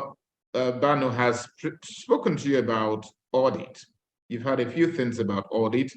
And what I will be doing this evening is to talk about research and why we undertake research, look at the different types of research that we have, the processes involved, the ethics of research, and then we'll come to a conclusion.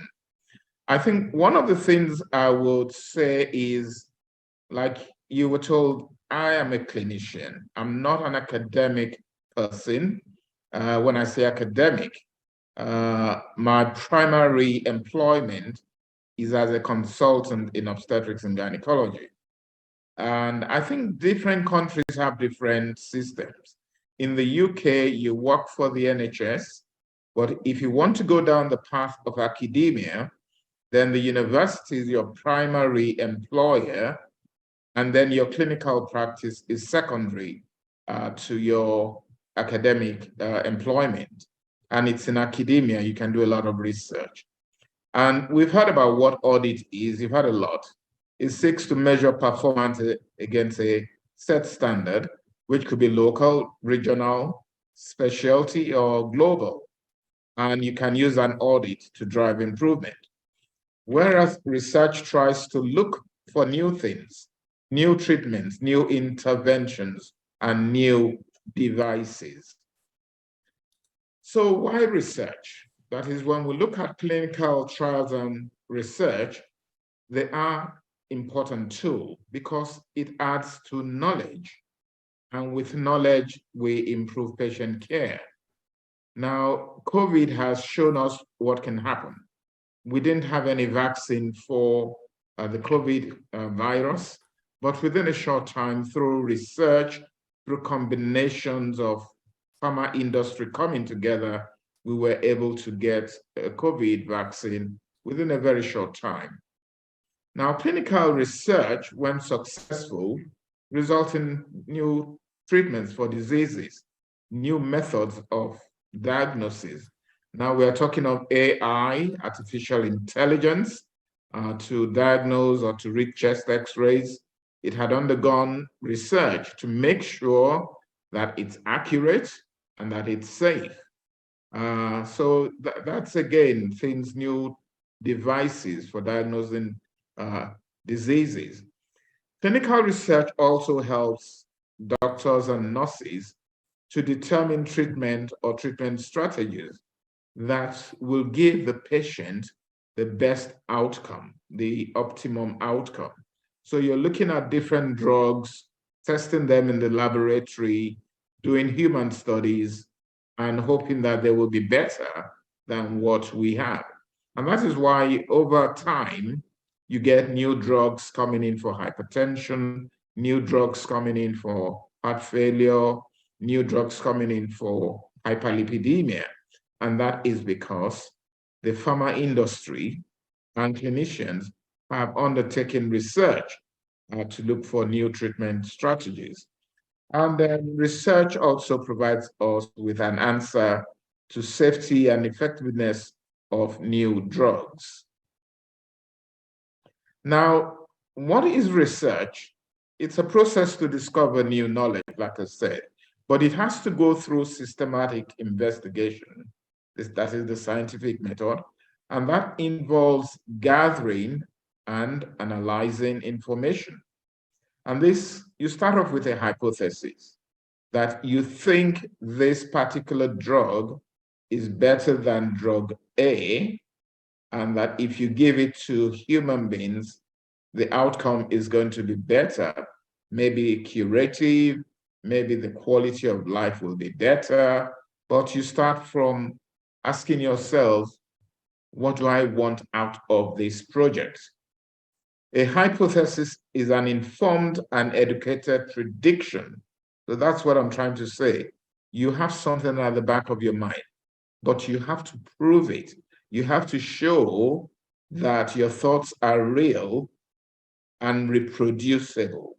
And that's part of the things research tells us, or what it involves.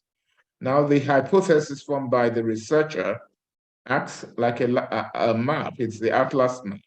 So when you have your hypothesis, you draw it out, you draw your study design out. what this graph shows us is that you ask new questions, you observe, then you have questions. What do we do with this? What do we do with these drugs? How can we get new processes? How can we reduce the need for people coming back for refashioning or replacement of their prostheses?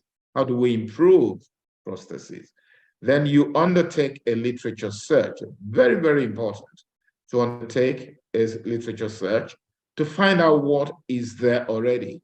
What knowledge is there at the moment? That's a starting point. Then you develop your hypothesis, carry out a pilot trial, experiment, then the study. Then you collect your data. And data collection is very important because it's your data that's going to give you or provide you with answers to what you're trying to achieve. Then you come to a conclusion. Now, coming to a conclusion means, to a certain extent, the end of your research project. Then you don't keep it to yourself. Audit, you can keep it internally, but when you undertake a research, whether in the laboratory, whether in a hospital, you have to share that information with the public. So you share your results, and then you develop interventions, new interventions. And at this point in time, I will talk about sharing results. Many years ago, when people undertook research, and if the outcome was negative, if it didn't prove what they thought it was going to prove, then they didn't publish it. But scientists and researchers are being encouraged now that even if you have a negative outcome, it's good to share that information with people. And it just helps all of us to know that, okay, this is a no-go area. You don't need to repeat it again. So there are different types of clinical research. Some of them treatment research, and that involves an intervention such as medication, psychotherapy, new devices, or new approaches to surgery. Now, robotic surgery just did not come into practice. It was tested on animals. It was tested on a small group of people before it was accepted into clinical practice. And increasingly, we're having more and more such approaches to surgery as a result of treatment research. Now, when we look at prevention research, it's how do we prevent disorders from developing or returning? So, and again, I think the main example I can give to us is the COVID vaccine.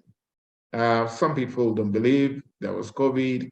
Some people think the vaccine was a fluke, but it was real. COVID was real, and the development of the vaccines helped us a lot. As a person of color, I never thought I would be vitamin D deficient. And when I was told, oh, do a vitamin D blood test, I thought, what's all this about? But I was vitamin D deficient. And how did people know that people of color could be vitamin D deficient? It was through research.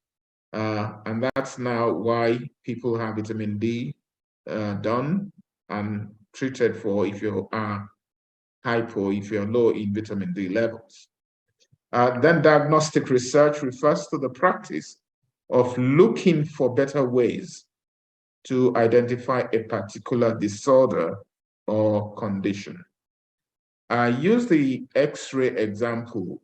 If you are a radiographer, you cannot look at 1,000 X-rays in 1 week.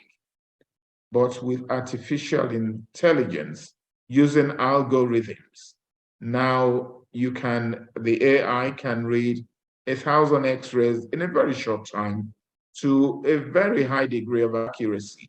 And that came about, again, subjecting things to research. The hypothesis is, can artificial intelligence give us a true picture of a lesion in the chest or in anywhere in the body?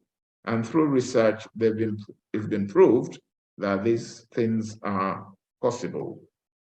Now, screening research aims to find the best ways to detect certain disorders or health conditions. When you look at cervical smear, that's a screening test, and it's accepted into practice now. But it was not rolled out until it was proven that it had an effect on the reduction or prevention of cervical cancer. The reason we haven't got screening for prostatic cancer in men is because we really haven't undertaken that research as to see whether doing a PSA after the age of 40 or 45, and how often would you do it? Somebody has to do that research. And until it's done, then we don't have the knowledge. But we do know that prostate cancer is killing a lot of people, and there's need for research into that area. So the hypothesis could be that from the age of 40 or 45, if you do PSA every year or every 2 years, the pick-up rate of early prostatic cancer might be higher. But so that's one area that I would like to see research being done. I think out of this slide, I will pick genetic studies because this is the new thing, relatively new thing. Genetic studies, you hear of genomes, you hear of genetic causes of diseases. It aims to improve the prediction of disorders by identifying and understanding how genes and illnesses could be related. And research in this area may explore ways in which a person's genetic makeup makes them less likely to develop a disorder.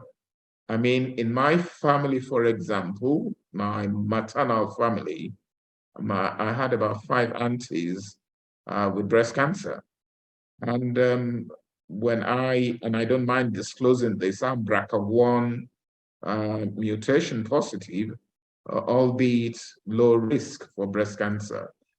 And again, this is through research that I can avail myself of studying my genetic makeup, wondering whether can I pass it to my own female children.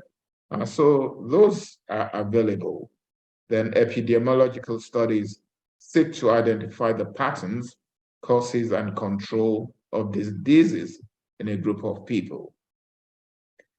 Now, a good research design, you usually have a principal investigator. That's the person who has the idea, and they put the design, they get a team together, statistician, it could be clinicians, epidemiologists, and then they put a design together and pass it through the research committee. So the principal investigator is in charge of all aspects of the research and creates what is called the protocol or the research plan. And people have to follow this research plan. And maybe at this point in time, I will just mention it. It might come up in another slide. If you have a multi-center trial going on, you don't have control, absolute control over what is happening in other centers. And that is why at times you have some studies being redacted from journals.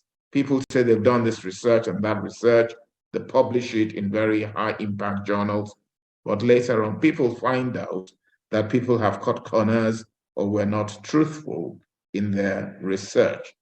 So all people involved in research must follow the research plan and they must abide with the research plan. I have put this here just to show you what RCT is, randomized controlled trial, which I believe most of us know. This is almost like the gold standard for research. You've got your sample population, you've done your exclusion criteria, and at this point in time, I would say research tends not to be conducted on women of childbearing age and young children for obvious reasons. One, we don't know the effect whatever drug you're given might have on the reproduction of women or on children who are still developing. So children and women tend to be excluded from certain research. But for randomized control studies, you have two equal groups. The new treatment that you're trying to test, you give to one group, and to the other group, you give a placebo, but you don't know what is what, and then you determine the outcome. And that's what can prove as to whether what your hypothesis that a particular drug is of significant benefit to patients. This slide just explains what that diagram says. The last bullet point there says, our cities are the most stringent way of determining whether a cause-effect relationship exists between the intervention, that is the new drug or the new prosthesis, and the outcome. One of the difficulties we have with research is people say, oh, you're going to make me a guinea pig. Oh, the syphilis studies in Tuskegee. So people at times don't want to engage. And so we need to be able to recruit and retain people to take part in research for it to be successful. And the process involves identifying participants and providing them with information that they understand to establish their interest to join the study. Now, inappropriate recruitment of participants can affect your results. And that is very, very important, that those who are coming on board understand what it is about. And you will see here, it talks about full knowledge of what it is, the benefits and the risks, and should any risk occur during the research, you may have to withdraw people or even stop the research altogether. One of the things we found out globally is that the big pharma industries tend to recruit Caucasians for their research, not purposely, but maybe because we as ethnic people, that is non-Caucasians, maybe do not trust the process or we don't engage. And you will remember that I mentioned the genetic research. So if we do not engage with research, then some of the drugs that come out, some of the hypertensive drugs are not effective in Black people. And that's because when the research was done, it was done on Caucasians. So we must encourage researchers to include people of all ethnicities. Provide information leaflets. Do not coerce participants to take part. It has to be voluntary, and written informed consent must be obtained.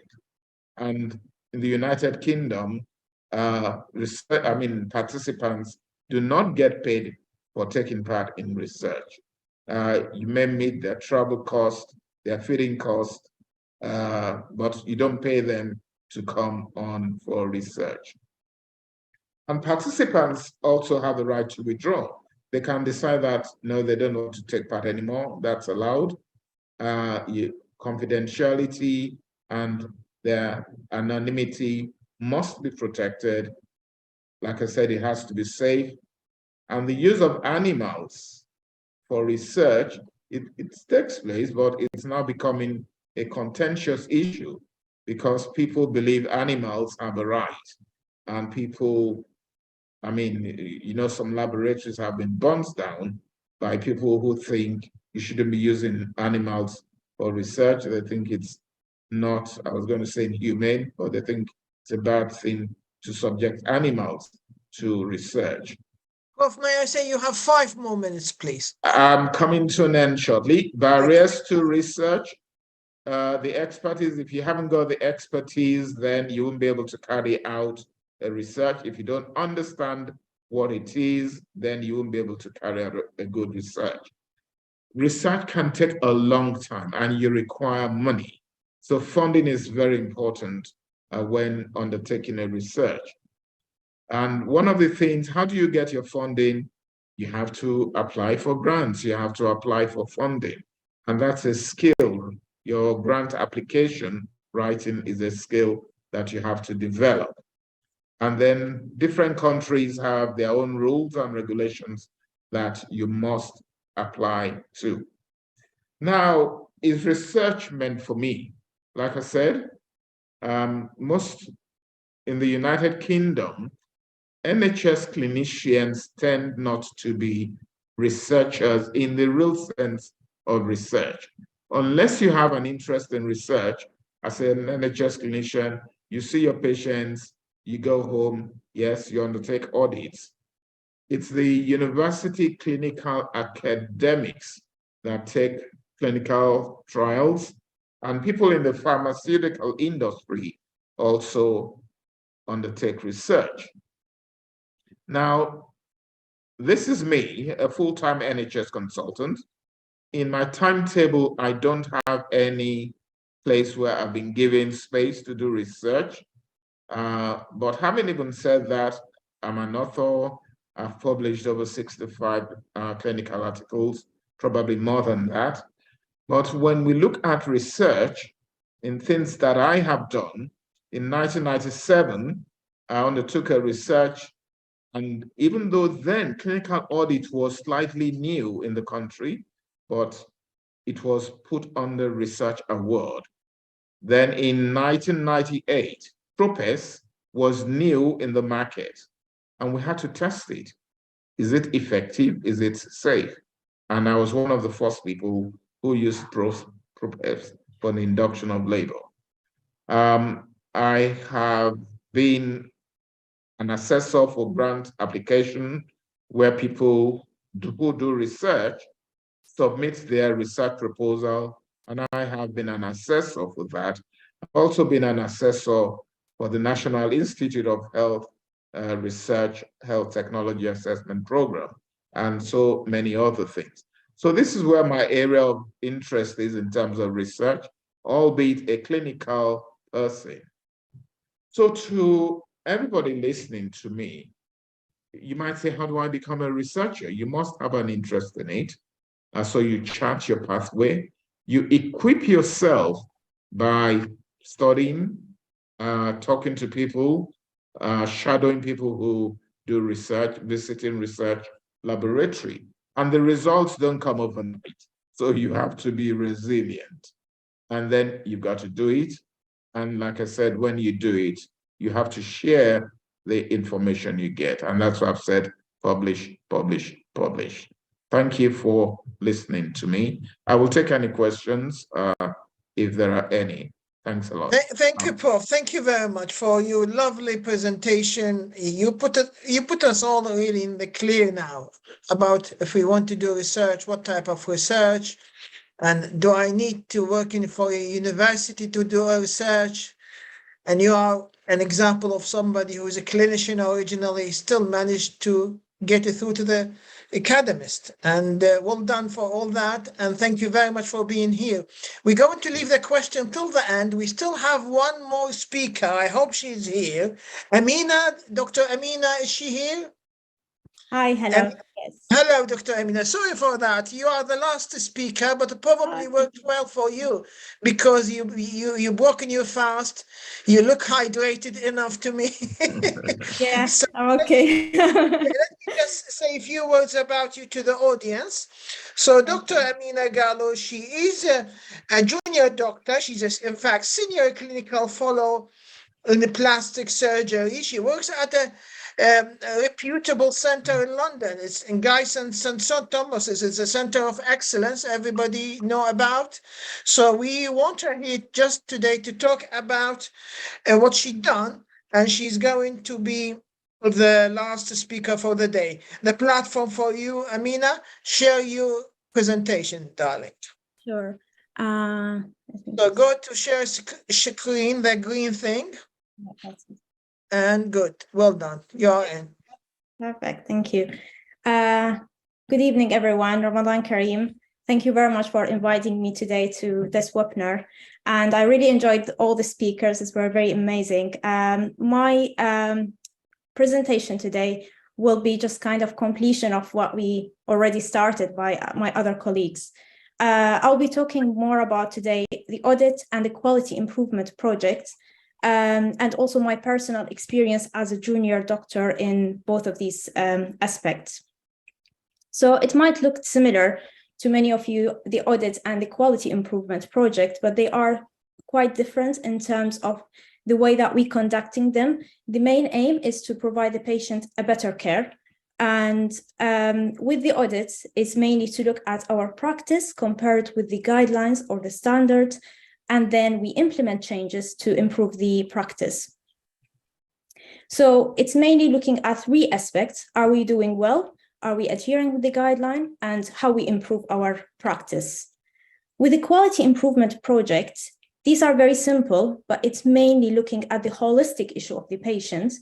That means if the patient experience is good in the departments, in, for example, providing the patients hot drinks in A&E, these sort of things. They both aim to improve the service on different levels. So for the patient level, it's mainly to improve the patient experience, satisfaction, reduce the risk of any injury or harm to the patient can occur. And also in terms of the level of a clinician, it's very important because we would not know about the guideline if we're not conducting a good audit. And also it will provide us with an area where we can practice kind of presentation, literature review, and on the institution level is also important because it's the main area where we can look at the resources and improve the clinical practice as well. So we already talked about the audit cycle, but the main area here, I will talk about my experience, how I did one of my audits and also one of my quality improvement projects.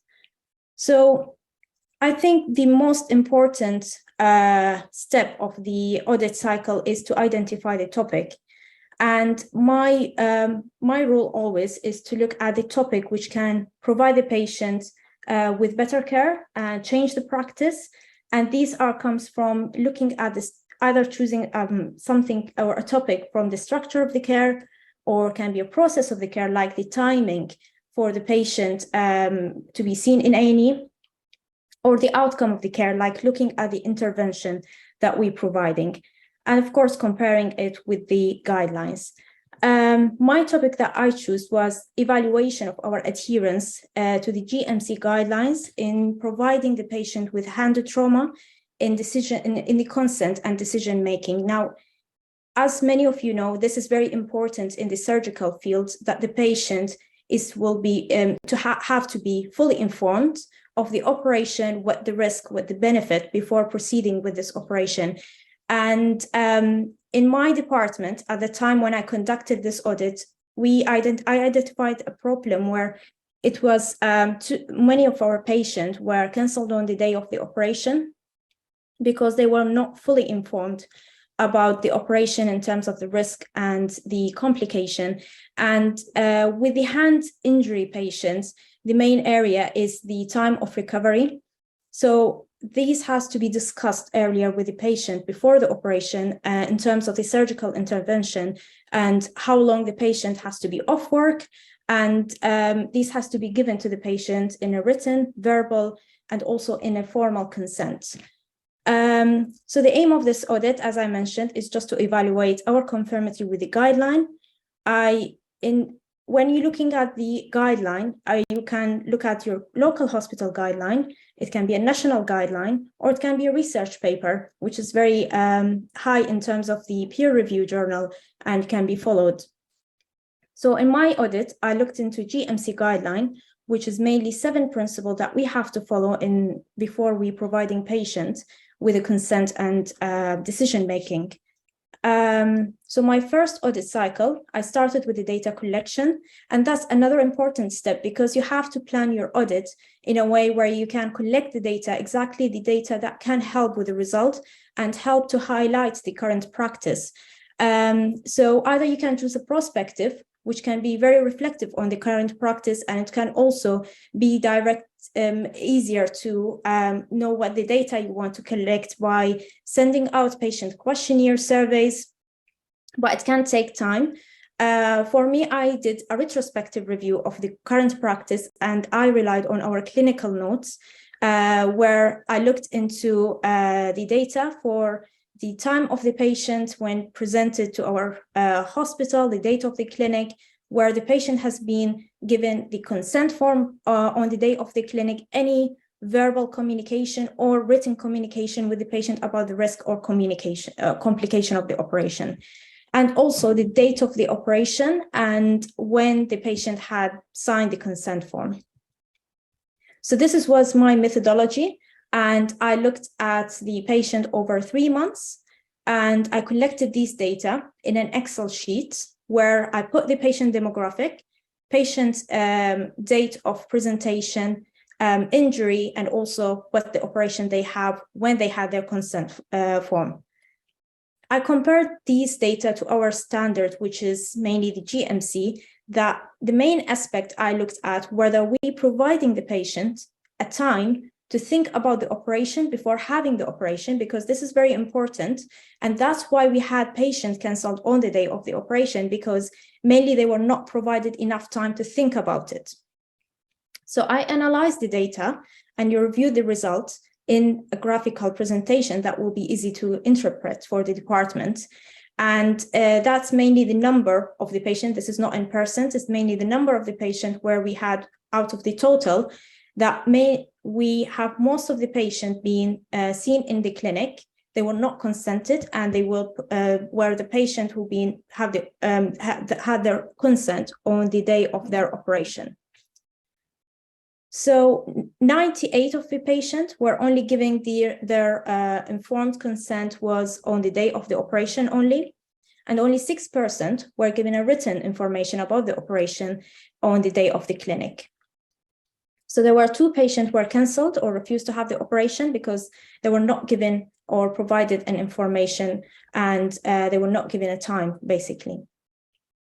So to implement these changes, very important to present that audit in an audit meeting with the presence of a senior member, so to help with the reviewing how the best way to implement changes, if there is anything that we have to change, and if we have to involve higher authorities like the management department in order to look into kind of having another service, for example, an extra clinic to only review the patient and assess the patient.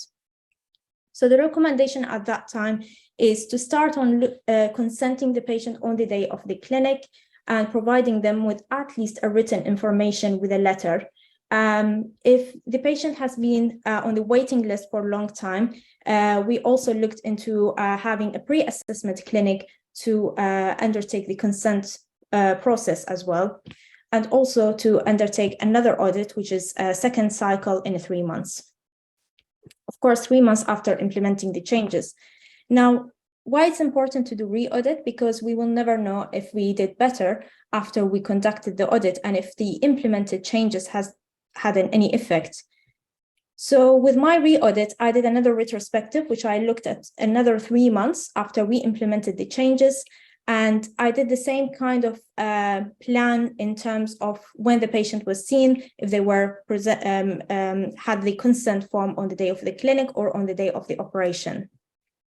So this is the result in terms of the patient demographics, and this is the result in terms of how we did for the next 3 months. Actually, we did better in terms of 89% were actually explained the risk and complication on the day of the clinic, and they were provided with a formal consent form. And we had 0 patients had canceled over this time. And this is also highlighted in another. So this is the conclusion where we did better, and there is nothing kind of else that we can do.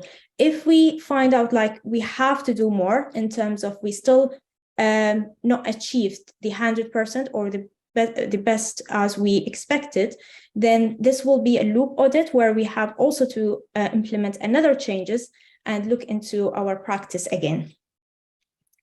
With regarding to quality improvement project, as I mentioned, it can be an off process. When off process, that means we look into our service, look into other aspects that can help with improving the patient care, but this can be not related to the standard or guidelines, where, for example, I did looked into the impact of COVID-19 on reconstructive breast surgery and also to look into the future perspectives. And that's mainly because we had many cases got cancelled, and especially with a patient who had mastectomies, they didn't have their reconstruction.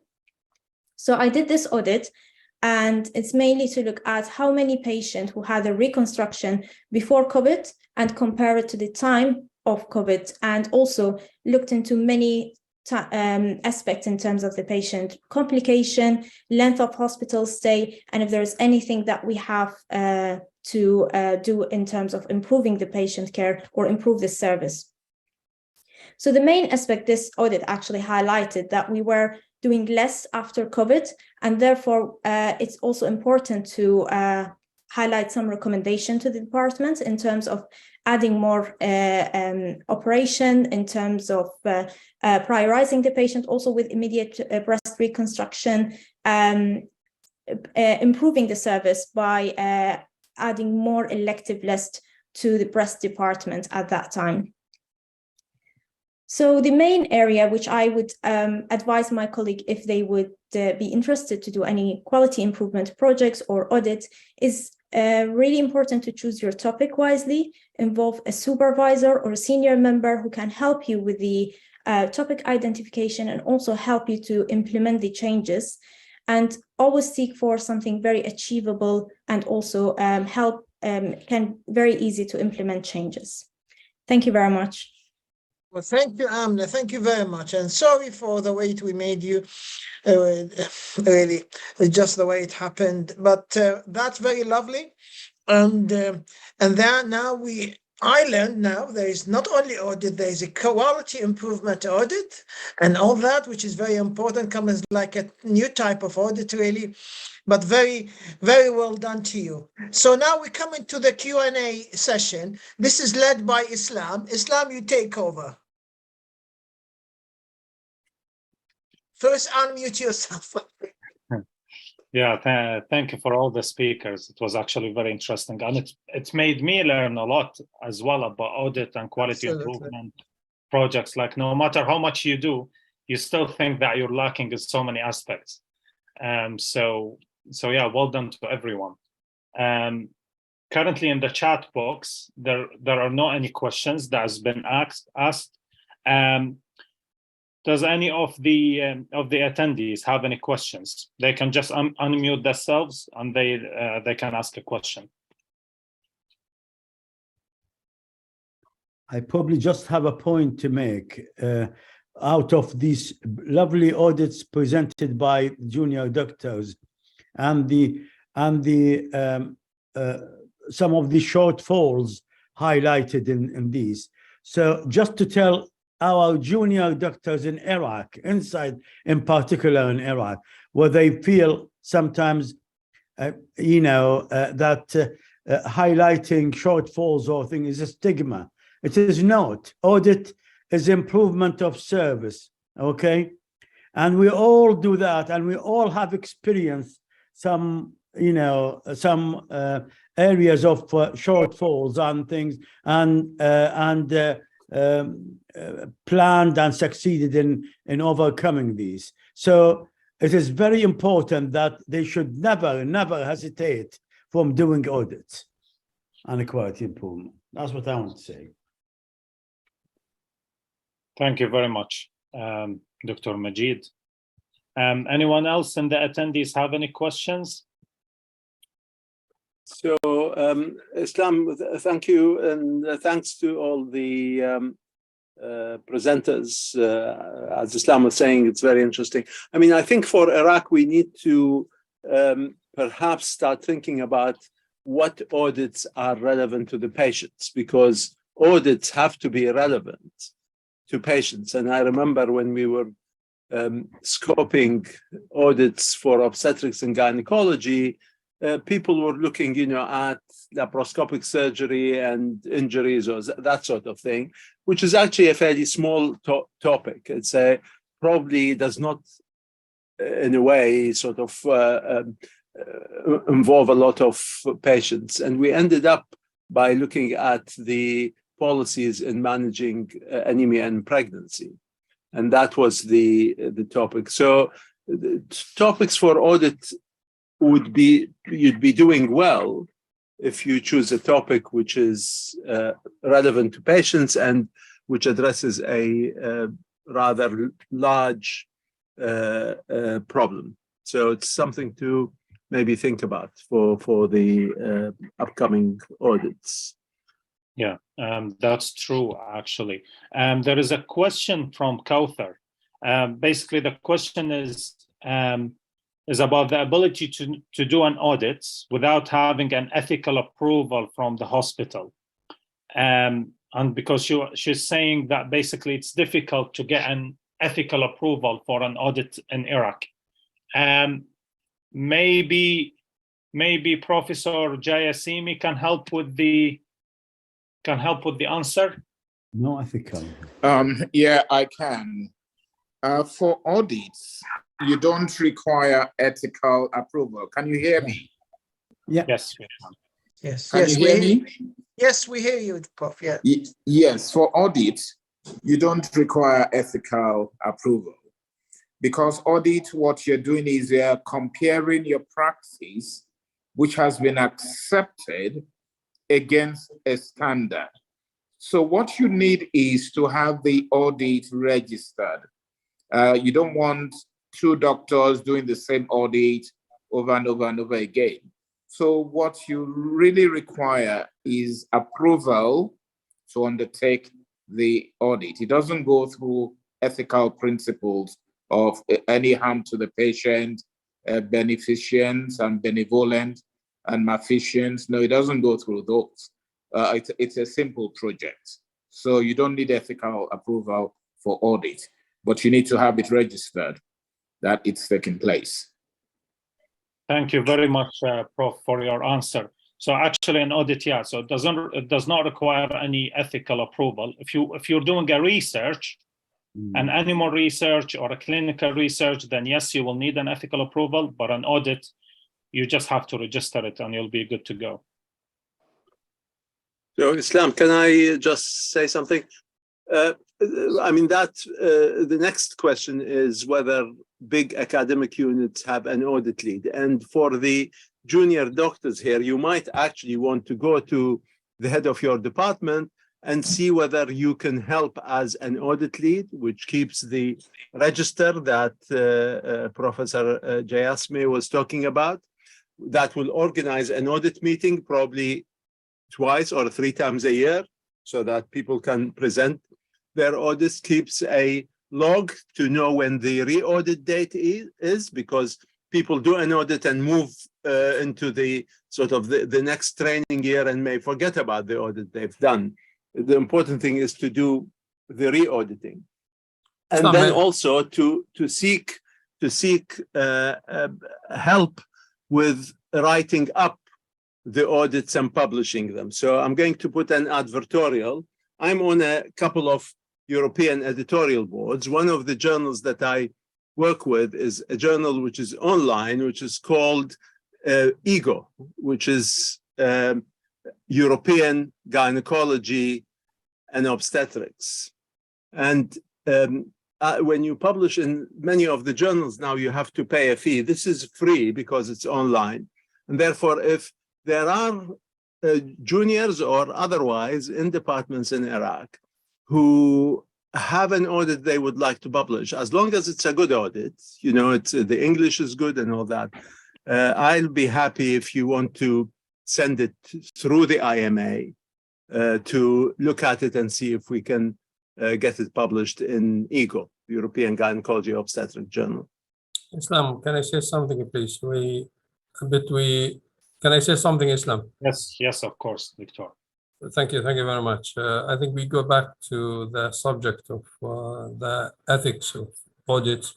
Do you need ethics or you don't need ethics? It's very important because this is mostly for the junior doctors, if the professor accept that, to introduce themselves to studying, research and things like, particularly in their early days, to learn how to come up with a kind of a study And I used to encourage, or still encourage all my junior doctors to choose an audit. This is their first start for them to learn how to study, look back at the notes and look at things to make them think how to come up with things in their life and then proceed with research and things like this and publications. Audit is, Professor said it and other people said it, is to study procedures, a practice. We're not studying here patients, we're studying a practice we do in our daily life in the hospital, and then compare them to the standard or international, whatever it is, to see if they are effective and if there are rooms to improve it. That's why you don't need ethical any approval, because you're studying a practice we already do day to day. For example, we used to do some years ago, and when I took up my job as a consultant in Kettering General Hospital, we didn't have one-stop hematuria service, but GP referring patient with the blood in their urine, hematuria, whether it is visible or non-visible. Some of them used to take the routine procedure. The patient is given a date in the clinic, seen, then having the CT scan and flexible cystoscopy and so on. And some, we start to introduce the one-stop service. Once we got the referral, then we call the patient as quickly as possible, give them the CT scan and the flexible cystoscopy or ultrasound scan on the same day and check their cytology. And we study those two groups to find out what's the benefit of that. And it clearly shows that people with cancer can be diagnosed earlier than if you follow the routine procedure. So that audit was clearly showed there is advantage for one-stop hematuria service. That was put as a paper and given in international, and then became a standard work. And then for this particular, then we change our practice to do one-stop hematuria service. Thank you. Thank you very much. This is a very good point, actually. So I think about the audit. It depends on which hospital, what specialty that you do in that hospital. But essentially, it's very important to have an audit lead. So I mean, this idea can be introduced through the junior doctors to have to nominate a consultant in the hospital that can act as an audit lead, and then he will be in the process of looking after the audits and maybe improve the aspects of that. Islam, I think at the moment in every hospital there is audit lead and there is audit committee. No, and we're talking about in Britain. And there is an audit committee. I've been given the task to establish, in fact, the audit committee. So I have chosen people from different specialties, pathologists and surgeons and physicians and gynecologists. And we used to sit every month to discuss about any audit somebody wants to conduct. In Iraq, that's the issue. We don't know much. I mean, we try to advise our colleague in Iraq what to do, but we have little information about what's happening in the hospital, what they can do, what they can't do. I mean, a minute ago, we spoke about record keeping. They don't have computers in the ward to keep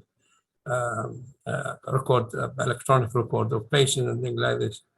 Yes, it's possible to conduct audit in such atmosphere and such work, but it is difficult. It's possible, but there are difficulties. So we don't know much about what's going on in Iraq. If our colleagues in Iraq tell us how do they do that and how do they cope with the situation there. Yeah, I think that's true. That's why this webinars is to improve these aspects and basically just brainstorm any ideas that they can use within their own limits. So maybe an audit lead within their department, a consultant that can take up. But I think this is, it starts from record keeping. So Dalia is still there. If she could tell us about if this is possible, if they do that. Islam, can I just make a comment? I don't know how long we're going to be here, but there are now only 20 people. So I think for the juniors or even the seniors in Iraq who have taken part in this or who might be following it up on YouTube, the homework from this webinar is one, to get back to us through the IMA email to tell us about records, how records are kept, paper records, electronic records, how long do they stay? And that will be actually quite a good start, perhaps for some of you, to do a national audit about patient records in Iraq. That's number one. Number two, definitely, if you are thinking about an audit, if this meeting has encouraged you, enthused you to look at audits, I'm sure we will be able to help with you starting. So get in touch with us. We can look at the scope of your audit and may give you some tips. And the third bit of homework is to spread the word that if there is a good audit that you want to be published, we might be able to help publishing it. The problem is with audit in Iraq is, because I was involved with a few audits with local Iraqis, or with Manal, with others. Some of the audits, if it comes to complications and practice, and everybody shy away from it because they think this is going to uncover all their mistakes and problems and all that, and they don't want that. The culture of openness is not there. That's the issue about audit in Iraq. And that's what prevented the audit from picking up in Iraq. We are talking about audit in Iraq in 2009 in Findiq al-Rashid. During the Americans, when the Americans were there in Iraq and all that. And people knew about it. And there is an audit department in Ministry of Health, and there is a representative sitting there, and he said, we have this. But it's all on paper. It doesn't pick up. It's not taken up by the seniors for a simple reason, because they think it's a way of uncovering their mistakes and all that. This is the problem. This is the tragedy in Iraq. Right. Well, we want to highlight the positive at the moment. So the idea really is, because people think that audits have to concentrate on or focus on complications. I mean, give you three easy examples. Infection control. An audit of infection control in your unit doesn't blame a particular person, but looks at an area which is really, really important for surgical site infections and so on and so forth. Two, smoking by healthcare professionals, for instance, in your unit. All our hospitals are smoke-free, but I wonder how that is adhered to in Iraq. So that is more of a behavioral and sort of general standards of care. And, there is a huge number of other topics that can quite easily be looked at. This is what I was saying. If you have an idea and you want to get a scope on how it will work, maybe we can give you some help. Ali, as NGO, as to associate IMA, IMU, and our professionals here, actually, it's very important to force such, I have to put it in this way, to force, because if they are still shying away from doing audits on aspects, and every audit must aim for improvement of service, so you will find something. Okay, the problem in Iraq is the culture; they don't accept it. So it needs key players at a state level, for example, Ministry of Health, others, to help this and to implement, to put it part of their managerial and practice, for example, and accreditation, if you like, of the hospitals. They don't pass the MOT without these things. So I think we have a responsibility also here to link and to encourage and to have a good network with the MOH and the local associations in order to to help and encouraging practicing audits regularly in Iraq. We are doing all the talk on behalf of our colleague in Iraq. Let them tell us about what they could do. Is it possible? Dalia, where is Dalia? Dalia, are you still there? Anybody from Iraq among the audience? There is 21 in the audience. Any local Iraqis? Please raise your hand. Any local Iraqis in the audience? From anywhere, in the north, in the south, in Baghdad, from anywhere. أهل مكة أدرى بشعابها. Where is أهل مكة? So Kauthar raised her hand. So Kauthar brilliant. Come please. Kauthar and Hussein. And Dr. Mundhir al-Kadhimi. No, Dr. Hussein al-Katib and Dr. Kauthar. One of them. Dr. Kauthar, ladies first. Come on. Victor, unmute yourself. Yes, I unmute myself now. Speak in we can hear you. Carry on. You're not obliged to speak in English. احكي بالجلفي مو مشكلة. No, it's okay. But I don't know exactly what's. When your voice is gone. زين حسين الخطاب. What is the question exactly?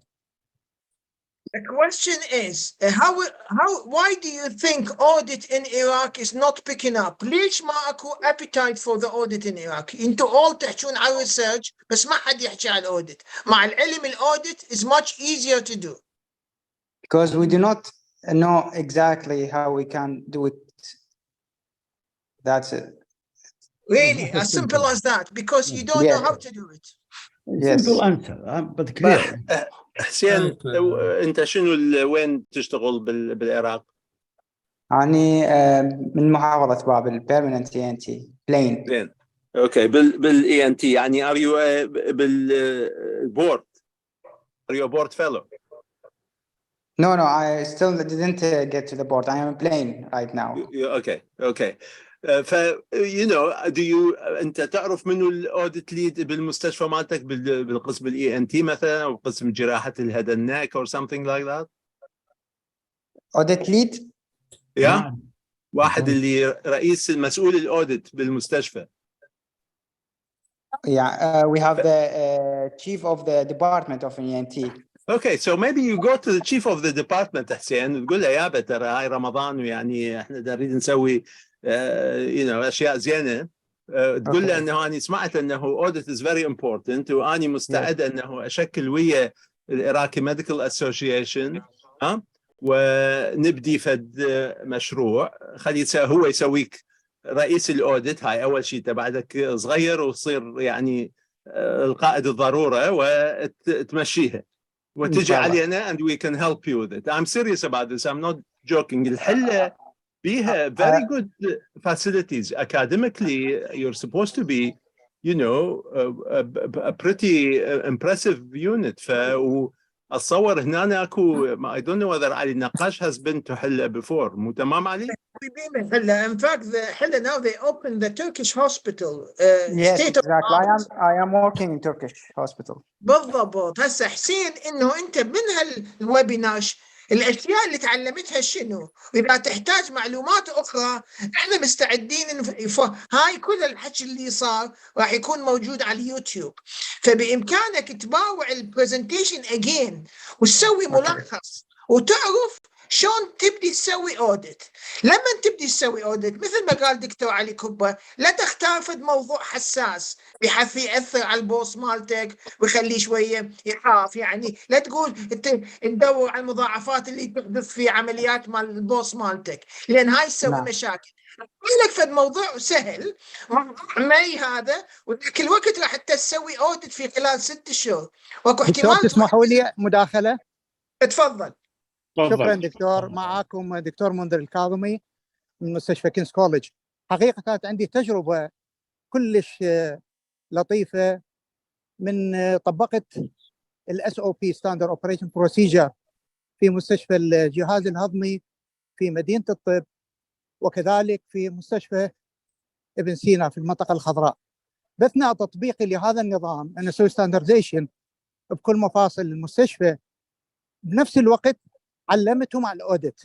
الأوديت ترى لا يمكن أن يكون عن طريق محاضرة ولا يمكن عن طريق ورشة عمل، يجب أن يكون عن طريق تطبيق عملي.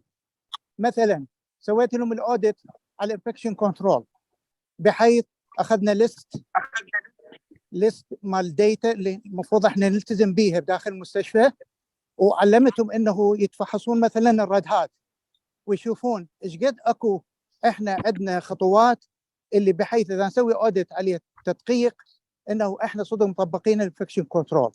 وهكذا نفس الشيء ممكن تطبيقه على كل الاقسام الموجوده.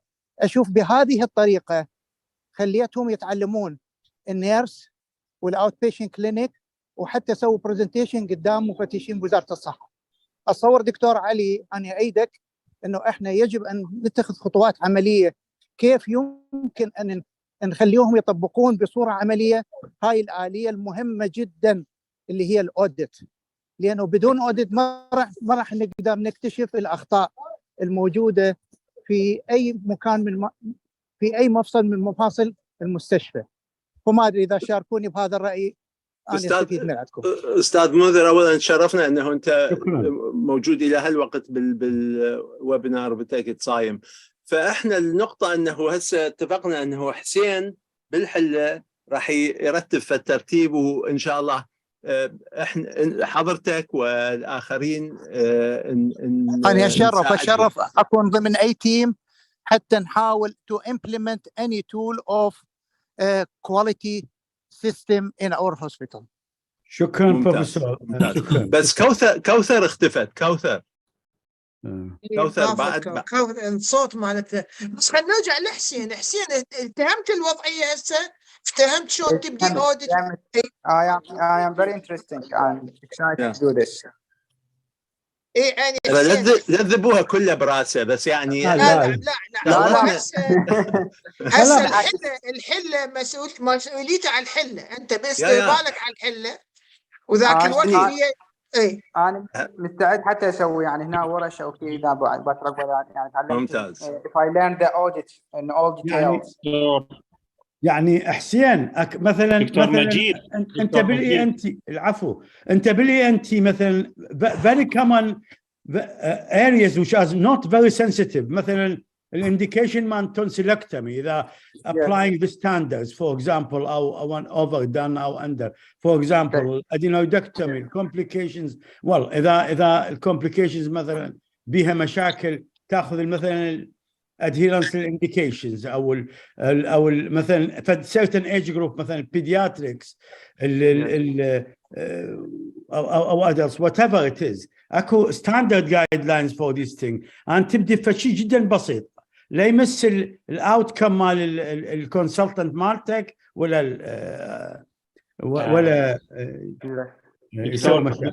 دكتور مجيد، هو احنا نقدر نسوي مثل يعني وركشوب عملي هناك، يعني نقدر نروح مثلا. احنا دائما هسه دكتور بروفيسور منذر انطى مثال جدا حلو. دائما هو يروح طبعا اهلا وسهلا بروفيسور منذر، دائما هو طبعا يروح هناك. واحنا yes of course we can do that and not only that. تدري اني ايش اقترح؟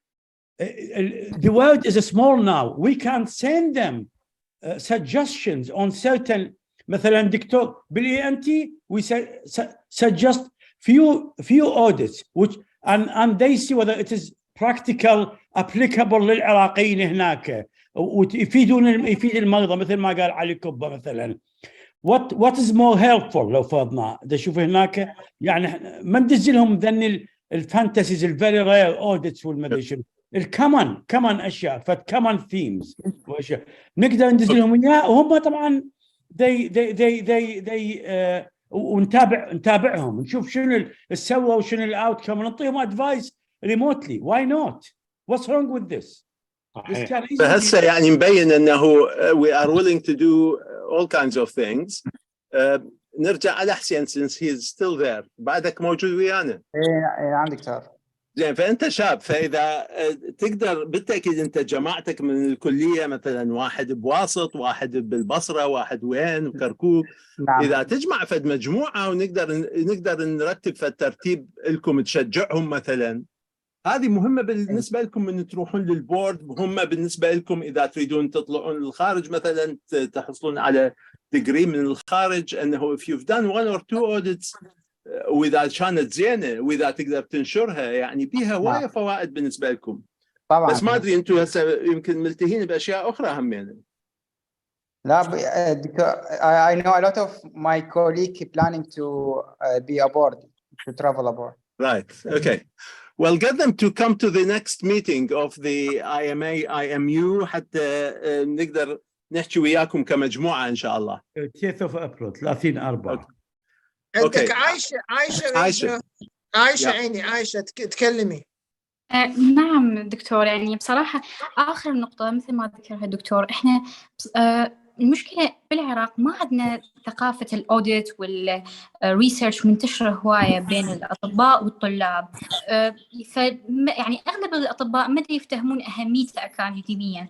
فنشوف يعني في كل مثلا خلينا نقول مستشفى أو فيلد أكو كم يعني طالب الدكتور حابب إنه يشارك بهاي الأمور.